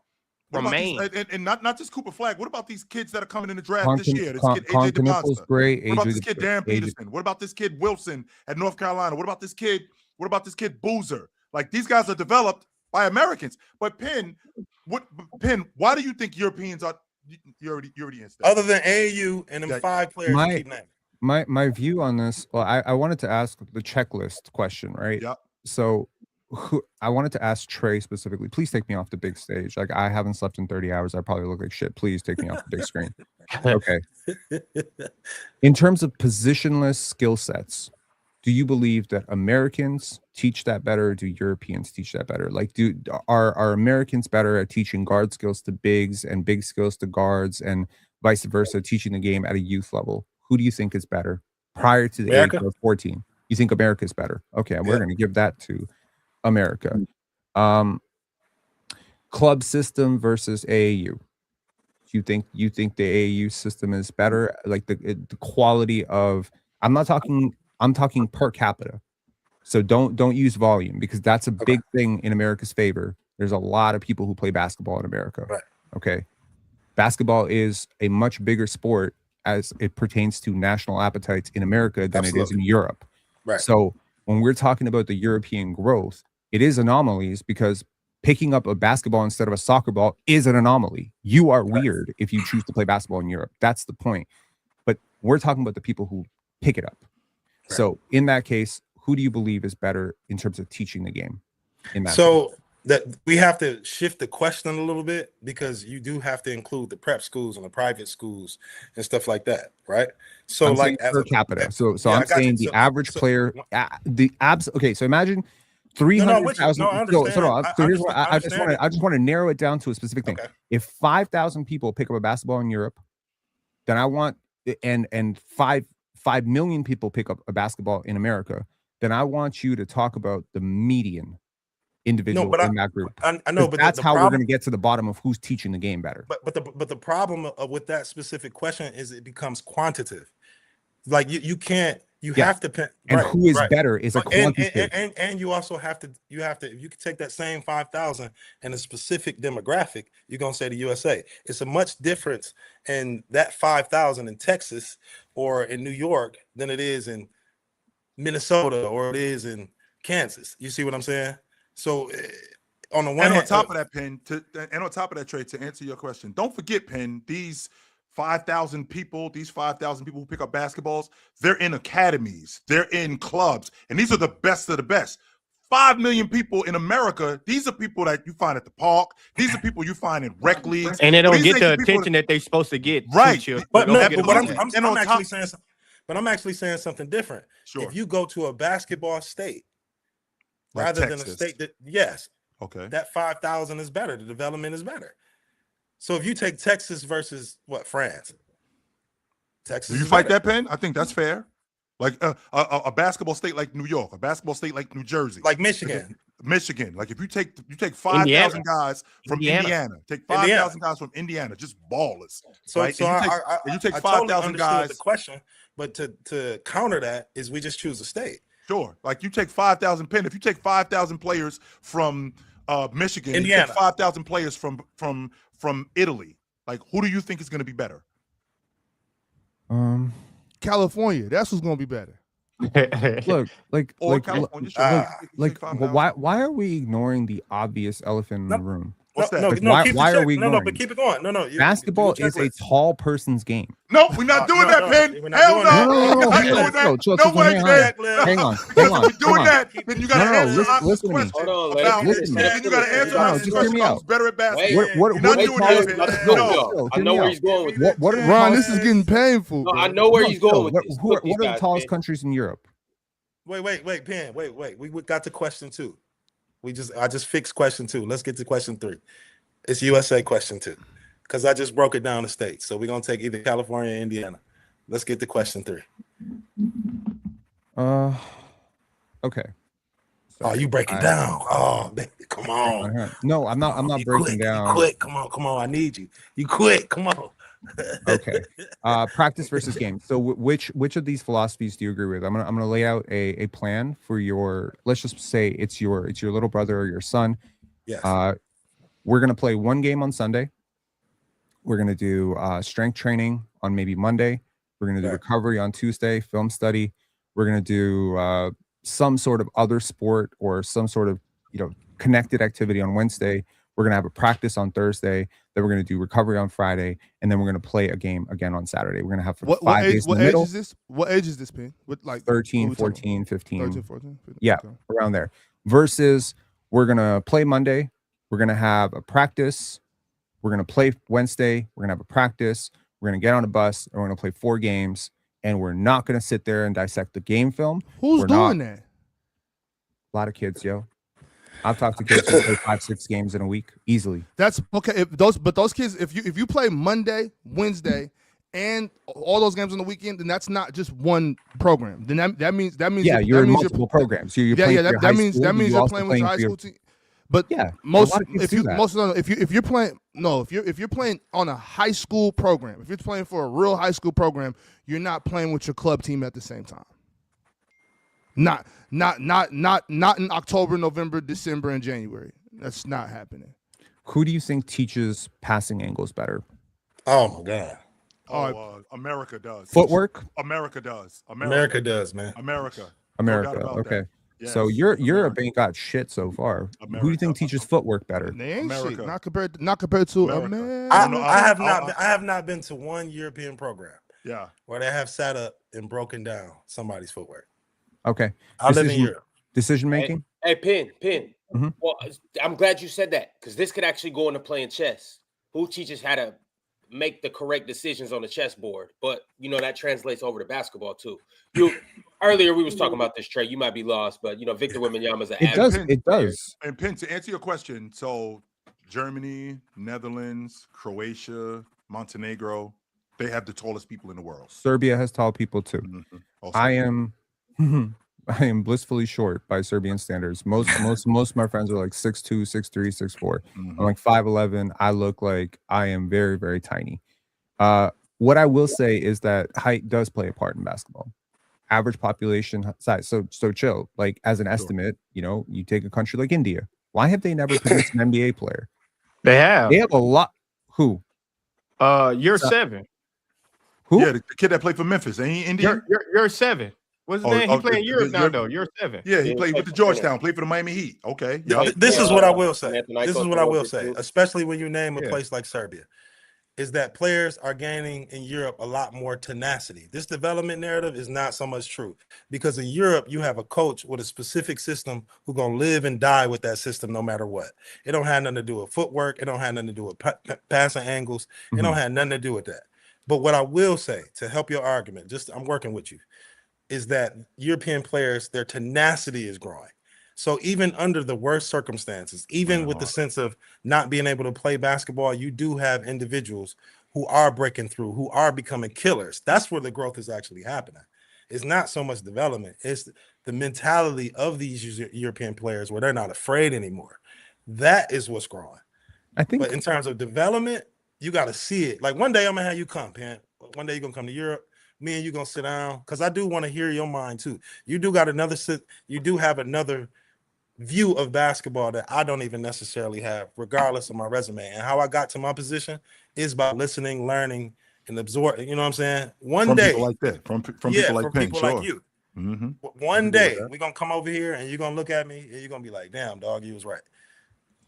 Yeah, I mean Trey, that's the same shit. I mean, my sister's husband was a professional basketball player. Like, you're not gonna like tell me like, okay, this is what the pro system is like in Croatia. Like, no, I don't have an in-depth understanding like you do. I'm not in Austria. I'm not in Germany. I'm not in all these little youth tournaments that you're in. I'm not in those things because I don't live there anymore. I was born there. I don't live there. I haven't been back in like 4 years. So that is not my claim that I'm some moral authority on this. What I am saying, however, Penn, that's not what he's saying. What he's saying, Penn, is that when he talks to you, he feels like he's going to learn something more. No, I got that part. I got that part. So, but he ended it off with saying, like, when you come here, you're gonna be like, you were right. You are going to see some things his way. You are going to see some things his way. That's essentially. And I was going to say the question is never like who's better. Like, I acknowledge Americans are better. I get that. Trey, bingo. Now we got the answer that we was looking for. That's all we was trying to get to the bottom of. Because that was the question. That's all we was trying to get to the bottom of. That right there, Penn. But I was even going to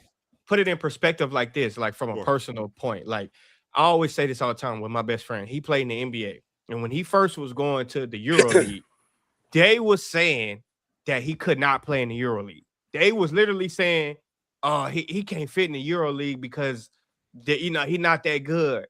And he like, bro, what? You niggas is way slower than NBA players. Y'all like not as coordinated as NBA players. Y'all less athletic. Like, he like, what, bro? His first year, dribble. A lot of people can't dribble. A lot of people can't shoot.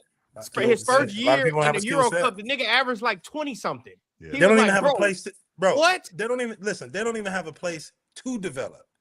Yeah, like, for example, in America, you can go to LA Fitness, Lifetime Fitness. That's the minimum. Let alone if you do go to Mount Verde, these kids got key cards to go in the gym whenever they want and personal trainers. Bro, this is school down the street from my house. I trained a kid at Kincaid High School. Them niggas literally have 24/7 access.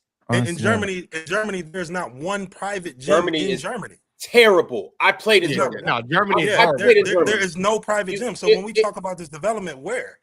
Like, you see what I'm saying? And then when they don't have open gyms. Like, you can't, if it's not team practice or training, you can't. I wasn't just go somewhere and get a run. Is that what you're saying? No. Chill. In Germany, I did not hold. Germany is the hood for real. Team practice. It was nowhere I could go. I can't just go somewhere and get a run. It is a few runs, but still, it's exactly what I'm saying. In France, it's only 3 gyms. It's Hoops Factory, it's My Joint, and it's One Ball. Like, that's what I'm saying. So develop where? Like, when they talk about this narrative, and again, when you talk about the NBA, this is where I will side with you about the NBA. But we're not talking about when this narrative is being spoken out loud. They're talking about basketball. They're not talking about the NBA. Sure. So you can't use an NBA argument versus the whole of basketball, because we also not including women's basketball. Because women's basketball clearly is more skilled than men's basketball. Who are the Trey, most but if I said that, Trey, when I said that, who are the most skilled players in women's basketball? Americans. Where did they get that development from? The same people who develop in the women are the same people who develop in the men. It's just the men are more athletic. That's what I'm saying. Hey, so Trey, since you're a skills trainer, so are you saying that women's basketball more skilled than men's basketball? That's what you said? Absolutely. Because they have to. But when I said it requires more skill. It requires more skill. To play. And mind you, when I said it, them niggas was like, chill, please. I'm like, you niggas is crazy, bro. You niggas is insane. And it requires more skill in order to play. You can't just it has to. The players who have a vertical, whether it's like, let's say Caitlin Clark's ability to jump faster and shoot, her vertical is the reason, her athleticism in her legs, and her vertical is the reason why she can get that shot off whenever she wants. Or Asia Wilson being able to jump higher off the left. That's the difference. But all these players have mega skill. There are people 100%. It's not a Rudy Gobert in the WNBA. I promise you, it's not a Rudy Gobert in the WNBA. There's not one Rudy Gobert in the WNBA. Nah. There's not even in terms of alpha scoring. Yes, but everybody play defense in the WNBA. Yeah, the best players gotta be able to sit down and slide in order for you to win the goddamn MVP for sure. So you got a Caitlin Clark. It's ironic. Nafisa, DPOI, well, co-DPOI, Asia, DPOI. So Ben, I'm not trying to shut you down, because when you do talk about the NBA, there is an argument in what you're talking about. The NBA, but we're talking about the whole of basketball. That's what this narrative is. It's about basketball. And that's where it becomes somewhat of a cultural, racial thing. We talking about basketball. But it's not cultural or racial. We got here because Kevin Durant said that it was a black versus white thing. But Europeans are not all white. And the people profiting from the AAU are not black. Are not all black, at least. But from the average person, because when you go into, I understand you going into the details. The Nike EYBL, that's not lining the pockets of only black people. But a lot of fans, when they hear about the outsiders outside the detailed people in basketball, when they hear basketball, they assume that it's just a black sport. So if you're walking down the street and you say, "Hey, I'm smarter than you in this," you only assume that one group of people is smarter than the next. When we talk about the masses in the sport of basketball, not that people don't even know what EYBL is. And it's two different EYBLs. It's one in the States and it's another one in Europe that's completely separate. That's what I'm saying. Like, people don't know these details. But when the average person, when you throw that narrative out there, people only assume that it's one group of people. And that's what Kevin Durant is saying. Like, Look, and man, I understand it. I have come up here and after this last point, we do got to move on. I got to get sure. Yeah, absolutely. I gave you props for reading super chats, and then you were just like, "All right, don't blame me for what just happened. I had nothing to do with none of this." Yeah, I mean that is fair. You did text me like an hour ago and say, "Penn, just go to bed," but I did not listen because I don't skip work. I've never skipped a day of work in my life. I respect the intellectual curiosity, and I expect you getting your Mikal Bridges on, your AC. And I'm sick too, so I'm sick too. If you can't tell, I'm really sweating for real. Like I've been sick like the last 3-4 days. Hey, you so much you sweating right now? Look, man, yeah, I have made a career of being told that I'm an idiot for things that 3 years later I'm told, wow, I completely forgot you even said that. It happens a lot. It happens so often. I should freaking make a documentary about it, where people tell me, "Oh, you're wrong about Shea being." Oh well, no, I guess we're gonna talk about Shea that way. Oh, you're wrong about Cade MVP, and now we're talking about Cade MVP.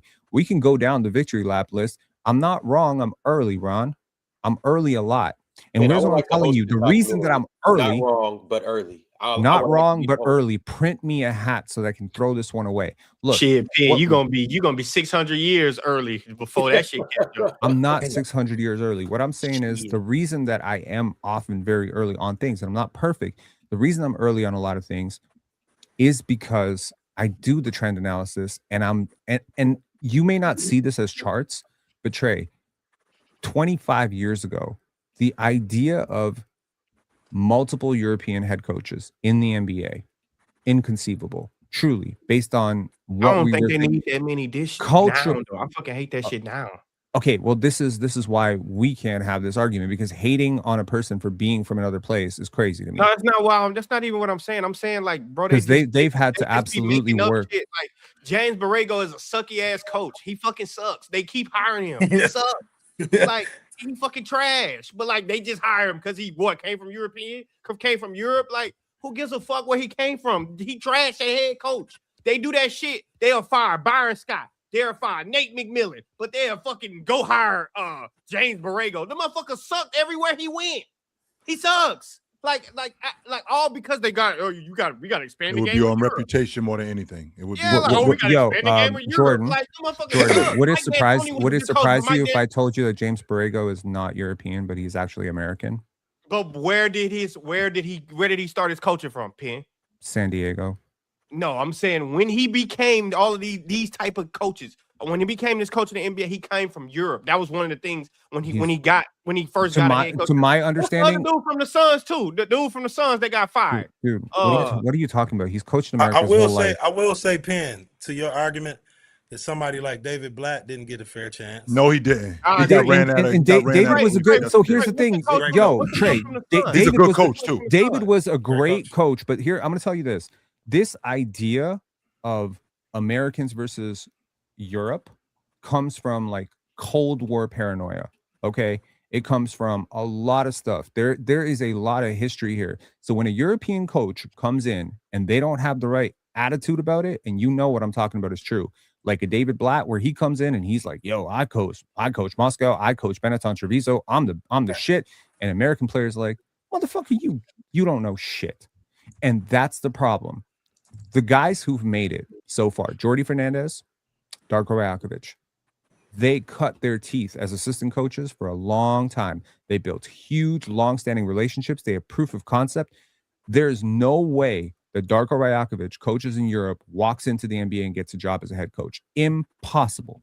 Cannot get a job as easily as a JJ Redick or a Steve Nash because there's no equity there. He had to go and develop Devin Booker, go and develop Desmond Bane, have all those guys singing his praises. Why should he? Well, I'm just saying, if you're good, right? But you understand that there's a barrier to access for not only European players in the NBA, but also European coaches, because there is a cultural sentiment that y'all do it different, we do it different, we're going to do it our way. Again, that's why this is what I'm saying. Americans can't just go over there and coach. Right. Same thing. Like you're gonna. How many black coaches is it in the Euro League? No idea. None, probably.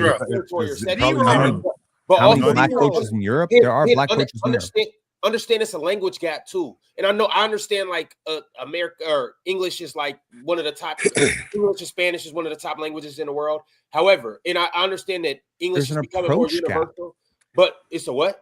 There's an approach gap. I disagree. Let's say for example, Memphis's coach. After he won the Champions League from Paris. From Paris. And he went from the Euro Cup to the Euro League. He immediately went to Memphis. I don't think too many coaches is getting that opportunity. That's crazy. Like that's insane. Now I'm not taking nothing away from his coaching because he's a great coach. Right. He's a great coach. But when you talk about the separation between the Euro League and the NBA, he won the Euro Cup, went to the Euro League, and then went to the Memphis Grizzlies, just like that. I don't think and the Memphis aren't doing really that well, and he's getting chance after chance after chance after chance. You have coaches who will actually win, specifically black coaches, and will get fired and not get the same chances over and over from the Bucks.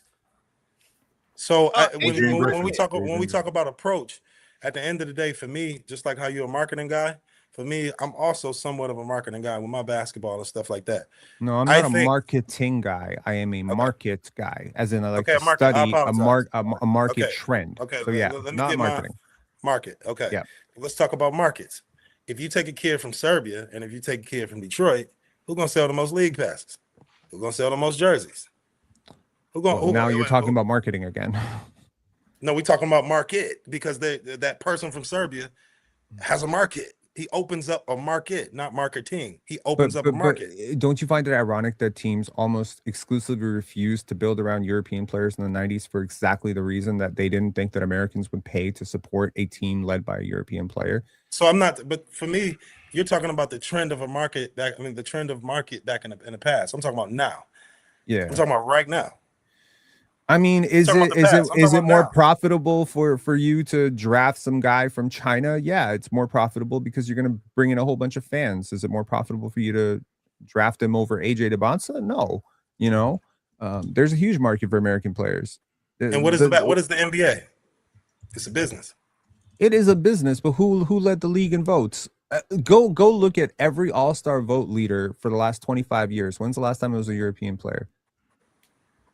We're not talking about the All-Star. It's been Vince. It's been LeBron. That's the popularity. The whole world gets the vote. The most popular players are always American, Trey.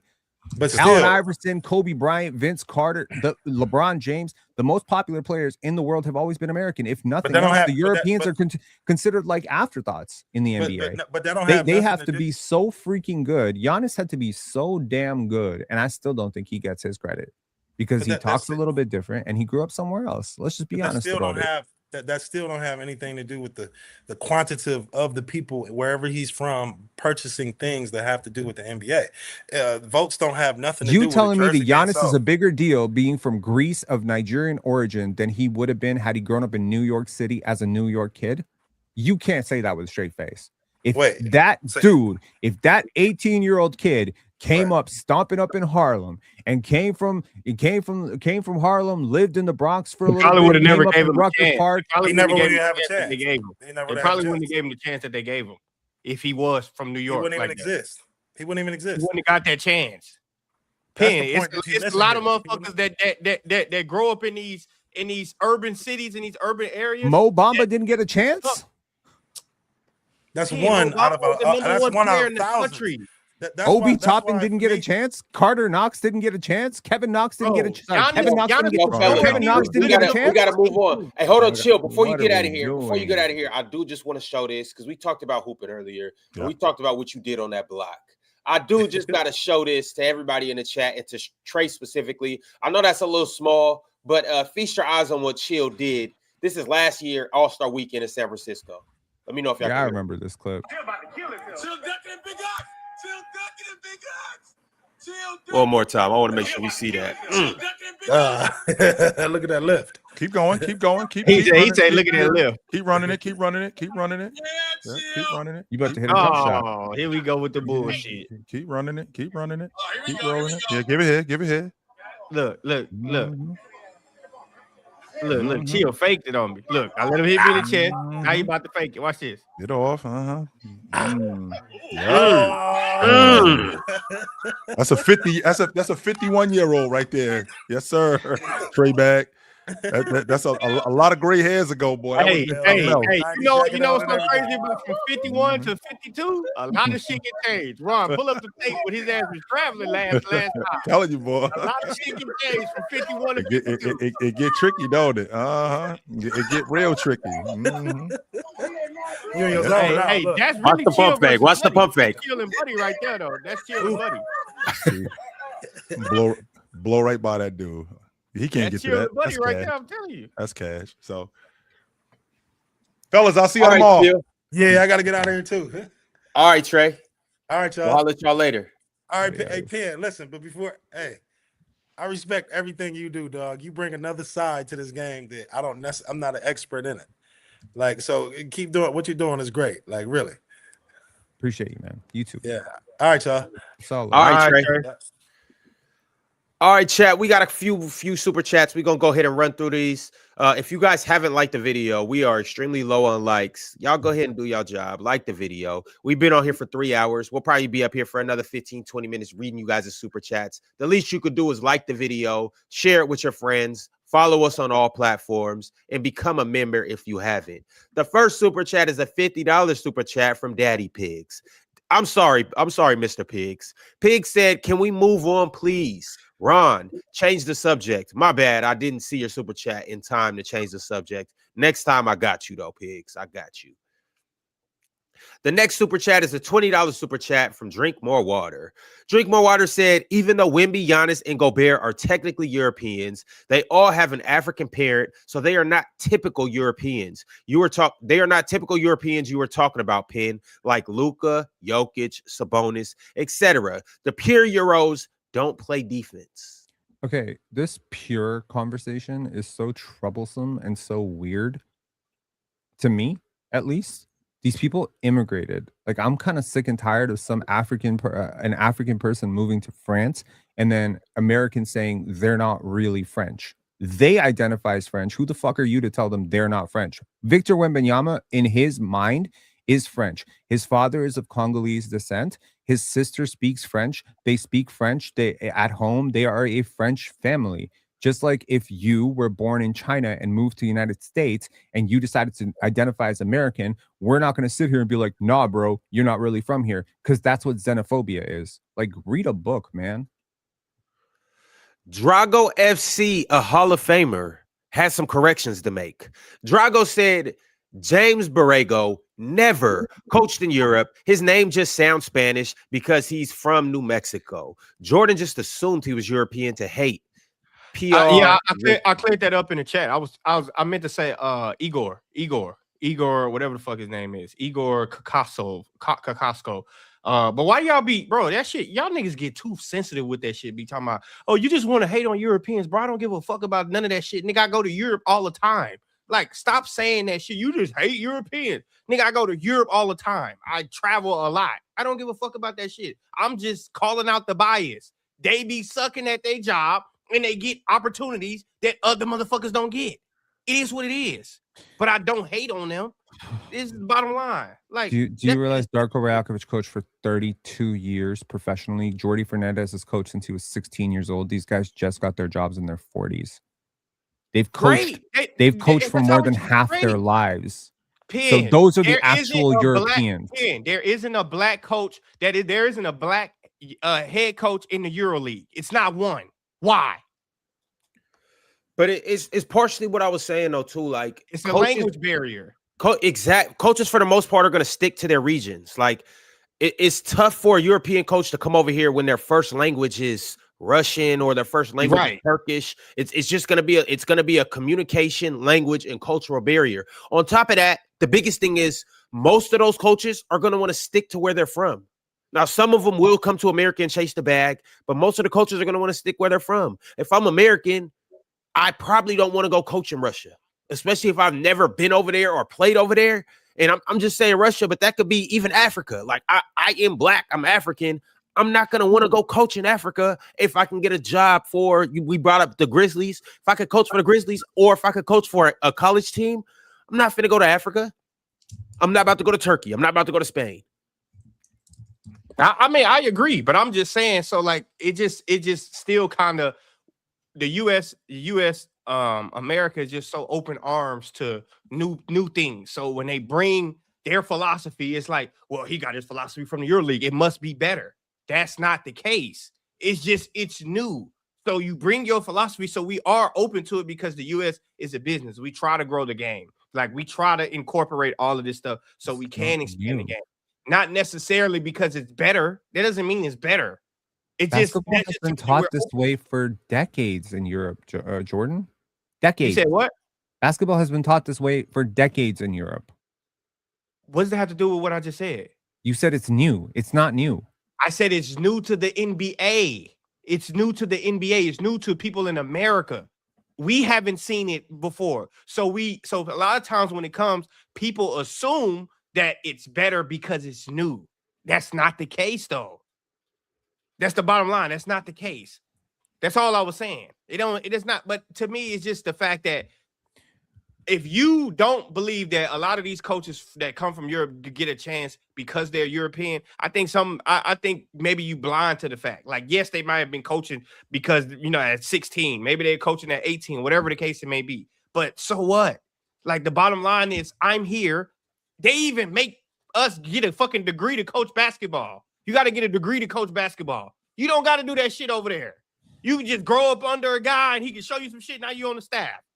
You can't do that here. Do you watch the Sacramento Kings in the early 2000s? Yeah, I watched basketball in the early 2000s. Do you remember the Sacramento Kings? Yeah. What about them?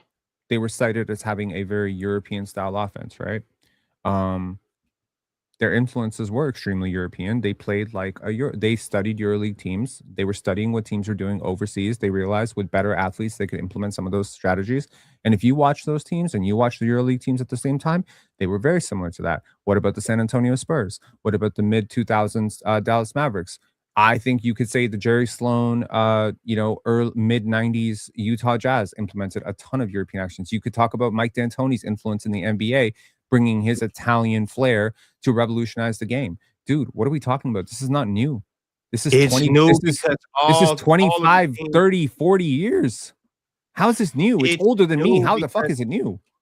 It's clearly new because the majority of America does not play basketball European style. That's why it's new. Like, how is that hard to like understand? I mean, it's fairly easy to understand. The majority of America doesn't drive BMW, doesn't make BMW new. If it isn't new, then why do we talk about it the way we talk about it? If it isn't new. We talk about it because it's being adopted at a rate we've never seen before. That's what makes it revolutionary. If it had to be adopted, then it's new. Then Penn. If it had to be adopted, it's new. You just answer my question. That's all right, fellas. We got to move on. We gonna get to the next super chat from Eric Espinoza. Eric says Stephon Castle is a grown fucking man. He gives me Jimmy Butler with a mix of Drew Holiday, and I'm very proud of what they did last night. GSG. Y'all like this comp? Jimmy Butler, Drew Holiday? Nah. I like the Drew. The Jimmy. I think he's probably closer to Jimmy than Drew, to be honest. I like it. I like it, though. I ain't mad at it. I just know he a monster. That's all I know. You know his real last name, right? It's Kaslovich. Stefan Kaslovich. Stefano? Stefano Kaslovich. You don't know about it? Shout out Stefano. Talk to somebody. Also, too, though, I would like to take this time right now to just victory lap just a little bit. Remember, I told you guys that he was better than Dylan Harper. He will be better than Dylan Harper. And I told y'all I would have traded that boy for Giannis Antetokounmpo. And the only if Devin Vassell could have went, and out of all of them, Stephon Castle would be the one guy I would keep. And I was told I was crazy, but I guess we'll just have to wait until I'm wrong and we look into the future. Sincerely, Kentrell said 5 once again locking up another superstar. He's one of them. SGA, now Cade. Only one who got their shit off against him was Anthony Edwards and Steph. Also, he's our best guard. 5 is better than Fox. Talking about Stephon Castle. Is he that good? Shit, I got something coming out on Stephon Castle. So, like I told you last night, Ron, that boy is growing. That boy is growing up. He's starting to look like. I know. In 2028, the Olympics gonna be here. Hey, Jordan, Stephon for Castle real, could be fucking starting point guard on that thing. I think people forget too with Stephon Castle because he's so athletic. I think people forget that he is a national championship winner. And that he's a smart basketball player. You got to be a smart basketball player to play for UConn. I think people forget that just because he's so explosive and so athletic. Like, I am watching him grow at that point guard position. Damn near every time I watch him, I see certain mistakes. I'm like, he just getting it down. He just getting it down. But at the same time, bro, he growing so much and he's so smart at reading the game. So Stephon Castle gonna be on that Olympic team by 2028. I can tell you that right now. I don't know if he'll be on there, but he'll at least be Jordan. He'll at least be on the select team, playing to get on the team at least bare minimum. Ron, Stephon Castle might have action at most improved, bro. If he keep playing like how he been playing, he might got action at most improved, bro. Zero chance. Why he has zero chance? Because second-year players don't win. They don't win most improved player. So a second-year player never won most improved? I would love to see the example. I don't remember any second-year player winning. I mean, I don't know. I'm just asking. I don't know. I don't think he'll get it over Denny, or I don't think he'll get it over Jalen. But and his numbers didn't necessarily improve all that much. He averaged 14 last year. He's averaging 16.6. Part of it is that they got so much better and they got De'Aaron Fox. But in the second half of the season, he could get better though. I think in the second half of the season, like we already saw a 40-point. Well, we saw a 40-point triple-double, some shit like that. Yeah. So I feel like I feel like he just this second half. Maybe he don't get it this year, but I think this second half, like you're gonna see a tremendous improvement from this second half of the season to his first half of the season. Yeah, and I mean he's absolutely got better too. Like you could just see it in his game. He's got better. He's more comfortable. And Jordan, back to like the USA team in 2028. A big thing is they're going to need defense. They're going to have plenty of offense. They'll have plenty of scores, plenty of shooting. They're going to need a defender, and Stephon Castle can be that guard defender. And I think like because I've been seeing like I'm pretty sure you guys seen ESPN's predictions for that. I seen what's his name on there, Amin Thompson. I think Stephon Castle would be a better look than Amin. I think Amin's going to end up playing with Jamaica because he can't make the USA team. I think, yeah, I agree. Amin and Asar, I think he's going to want to play with his brother. Like Amin and Asar is going to play probably for Jamaica together. Yeah, I can't see where one plays and the other one doesn't play. So, but even if they had the opportunity, I'm saying I will probably take Stephon Castle over. I would agree. Yeah, and part of it is like, yeah, you could say Amin's a better defender, even though Stephon's a dog too. Stephon Castle, he'll pick you up full court, he'll rip you, he'll make you work, all of that. But it's just the offensive gap between those two to me is tremendous. But all right, the next super chat is from Sold Out Dates. Sold Out Dates said Luka has a bad game and people try to throw him out the top 10. Cade goes 5 for 26 and they chant MVP. Hey man, I don't even think Cade played that bad. It was just tough. It was a tough shooting night. Yeah, that's exactly it. He missed shots. He didn't play bad. I mean, but it was tough for everybody though. De'Aaron Fox, he shot 4 for 16. Stephon Castle shot 6 for 16. Tobias Wemby didn't shoot great either. I keep telling people that Wemby didn't shoot great either. What's his name? Keldon Johnson shot bad. Dylan Harper shot bad. Every Ron Holland had a bad shooting game. Dennis Jenkins had a bad shooting game. All the ball handlers or the stars, aside from Jalen Duren, had a bad shooting game just because it was one of those games. But that's why I highlighted earlier, this was a 2000s-like game. I loved it too. Yeah. So when if OKC plays the Spurs, it's going to be 2000. So you can expect everybody's percentages to drop. Shea probably still is going to get busy. Well, he's going to get busy, but he's going to have his games like earlier in the season where he shoots 9 for 23 because that's just what happens when you play a defensive series. Also, if any series that the Pistons play in, the other team's stars, they're going to shoot a lower percentage because it's just going to be a physical 2000s-like game. Yeah, I agree. I appreciated the game last night, though. I thought it was a good game. And then they followed up with a weak-ass game with the Rockets and fucking Jazz. But yeah, we're going to have some more games like that, too, because we're going to see the Pistons play the Cavs tomorrow. Tonight, we have a OKC Raptors game. That's going to be a good game. We also have Knicks and Cavs, but that's going to be an offensive game, so it's not really going to be as physical. So we'll get a lot of offense in that. But then on Friday, we have a Cavs and a Detroit game, too. I can't wait to see that as well. It's going to be another physical game. Hopefully.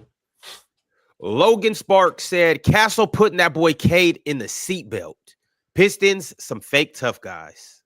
I think people are overreacting a little bit to this Pistons and Spurs game, though. But I understand I don't think the Pistons are fake tough guys either. Pistons. I understand it. I think people are not acting like the Pistons don't have the best record in the NBA.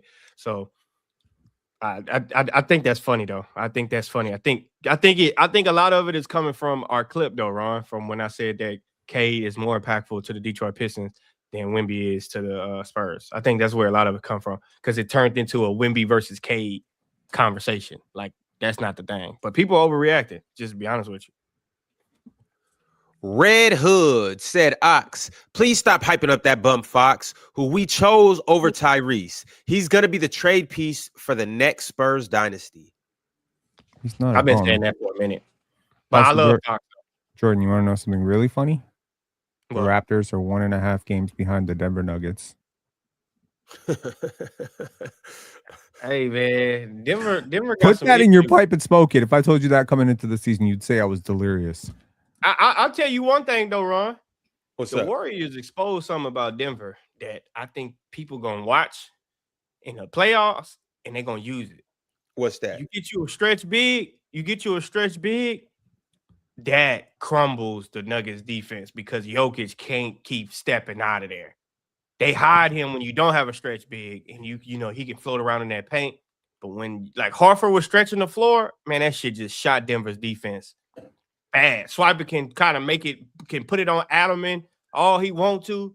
No, it's Jokic. It's Jokic. That's really what it is.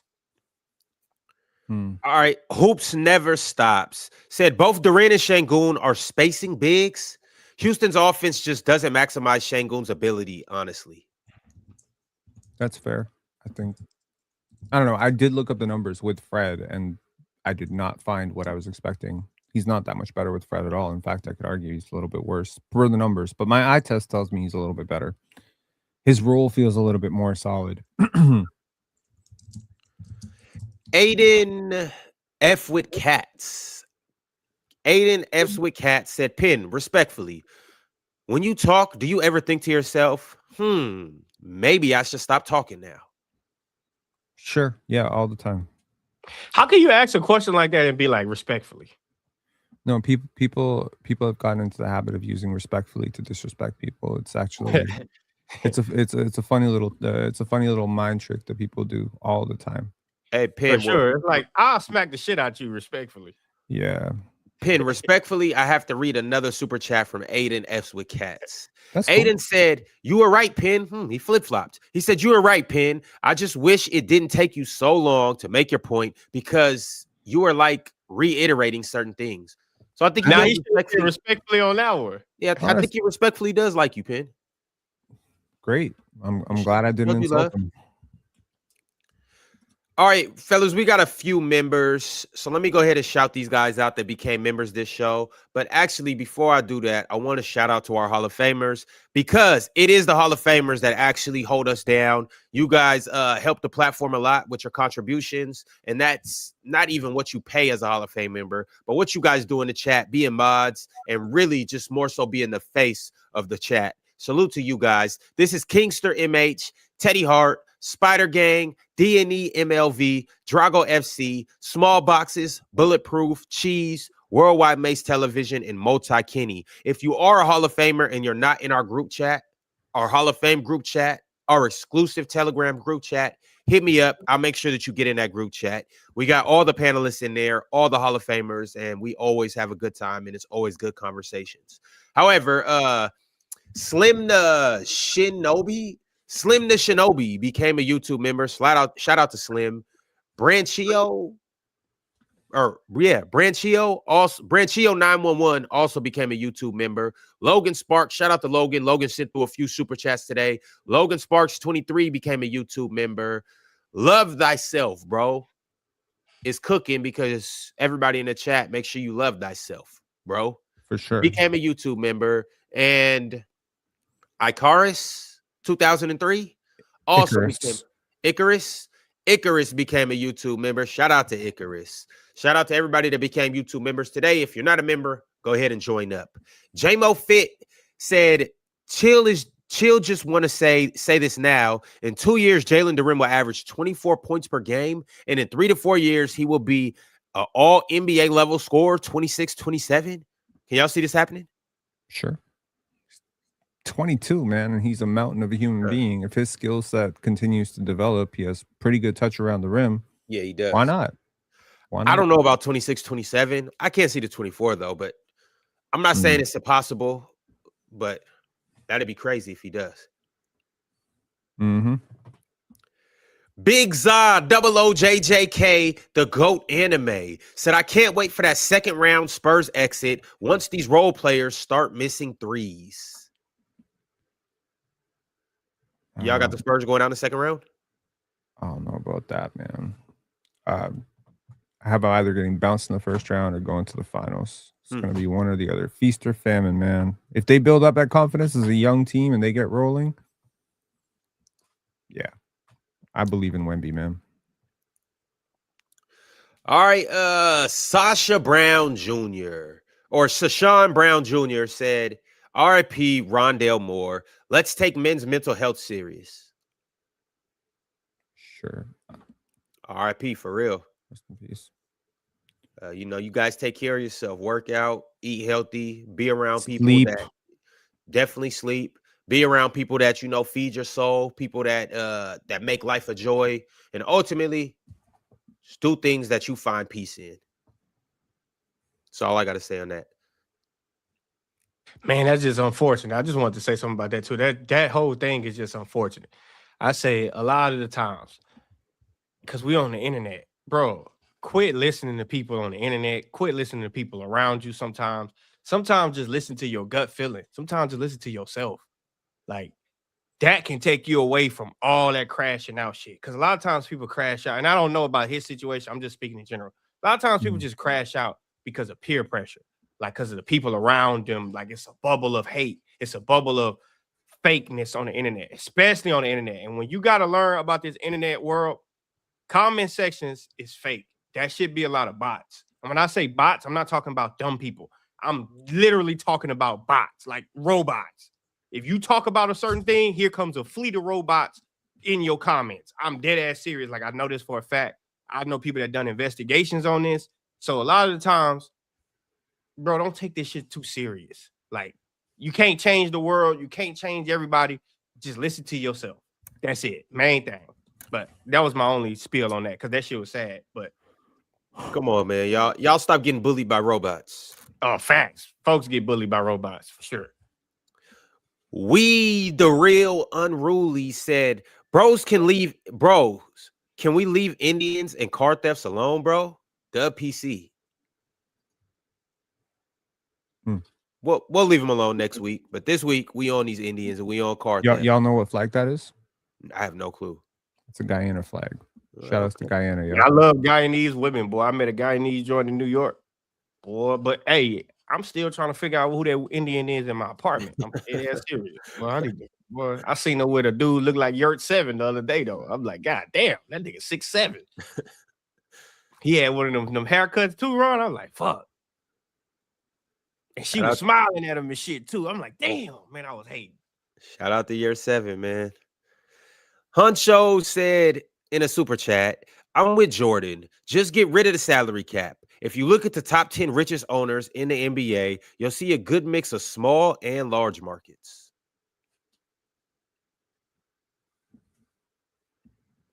Sure. Get rid of the salary cap.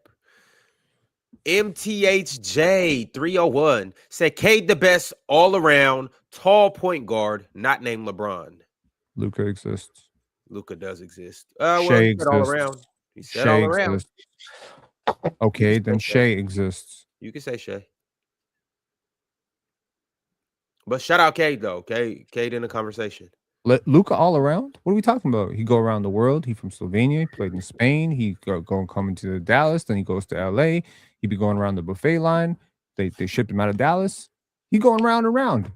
He's an all-around player. You right. I think I might actually have Luka now that you put it that way. There you go. Shout out to Don, man. We got a few members chats. The first one is from 7 Gram Swish. In a members chat, 7 Gram Swish has been a member for 27 months. He said it's Shea, Joker, then Wemby. That's your 3. I got Wemby top 3. I'm not wrong. I'm early. You early? You biting my lines. I appreciate that. Ron, can you confirm for the chat that you told me to go home and go to bed 2 hours ago and that I'd be fine and that y'all would understand? Can you confirm that? You did do that, right? No. You lying. Let me show them the text. Do you know why I didn't do it? Why? Because Europeans don't load manage.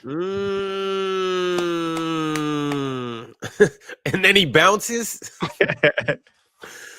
Petty Hardaway said in the members chat, Ginobili went to Europe when he was 21.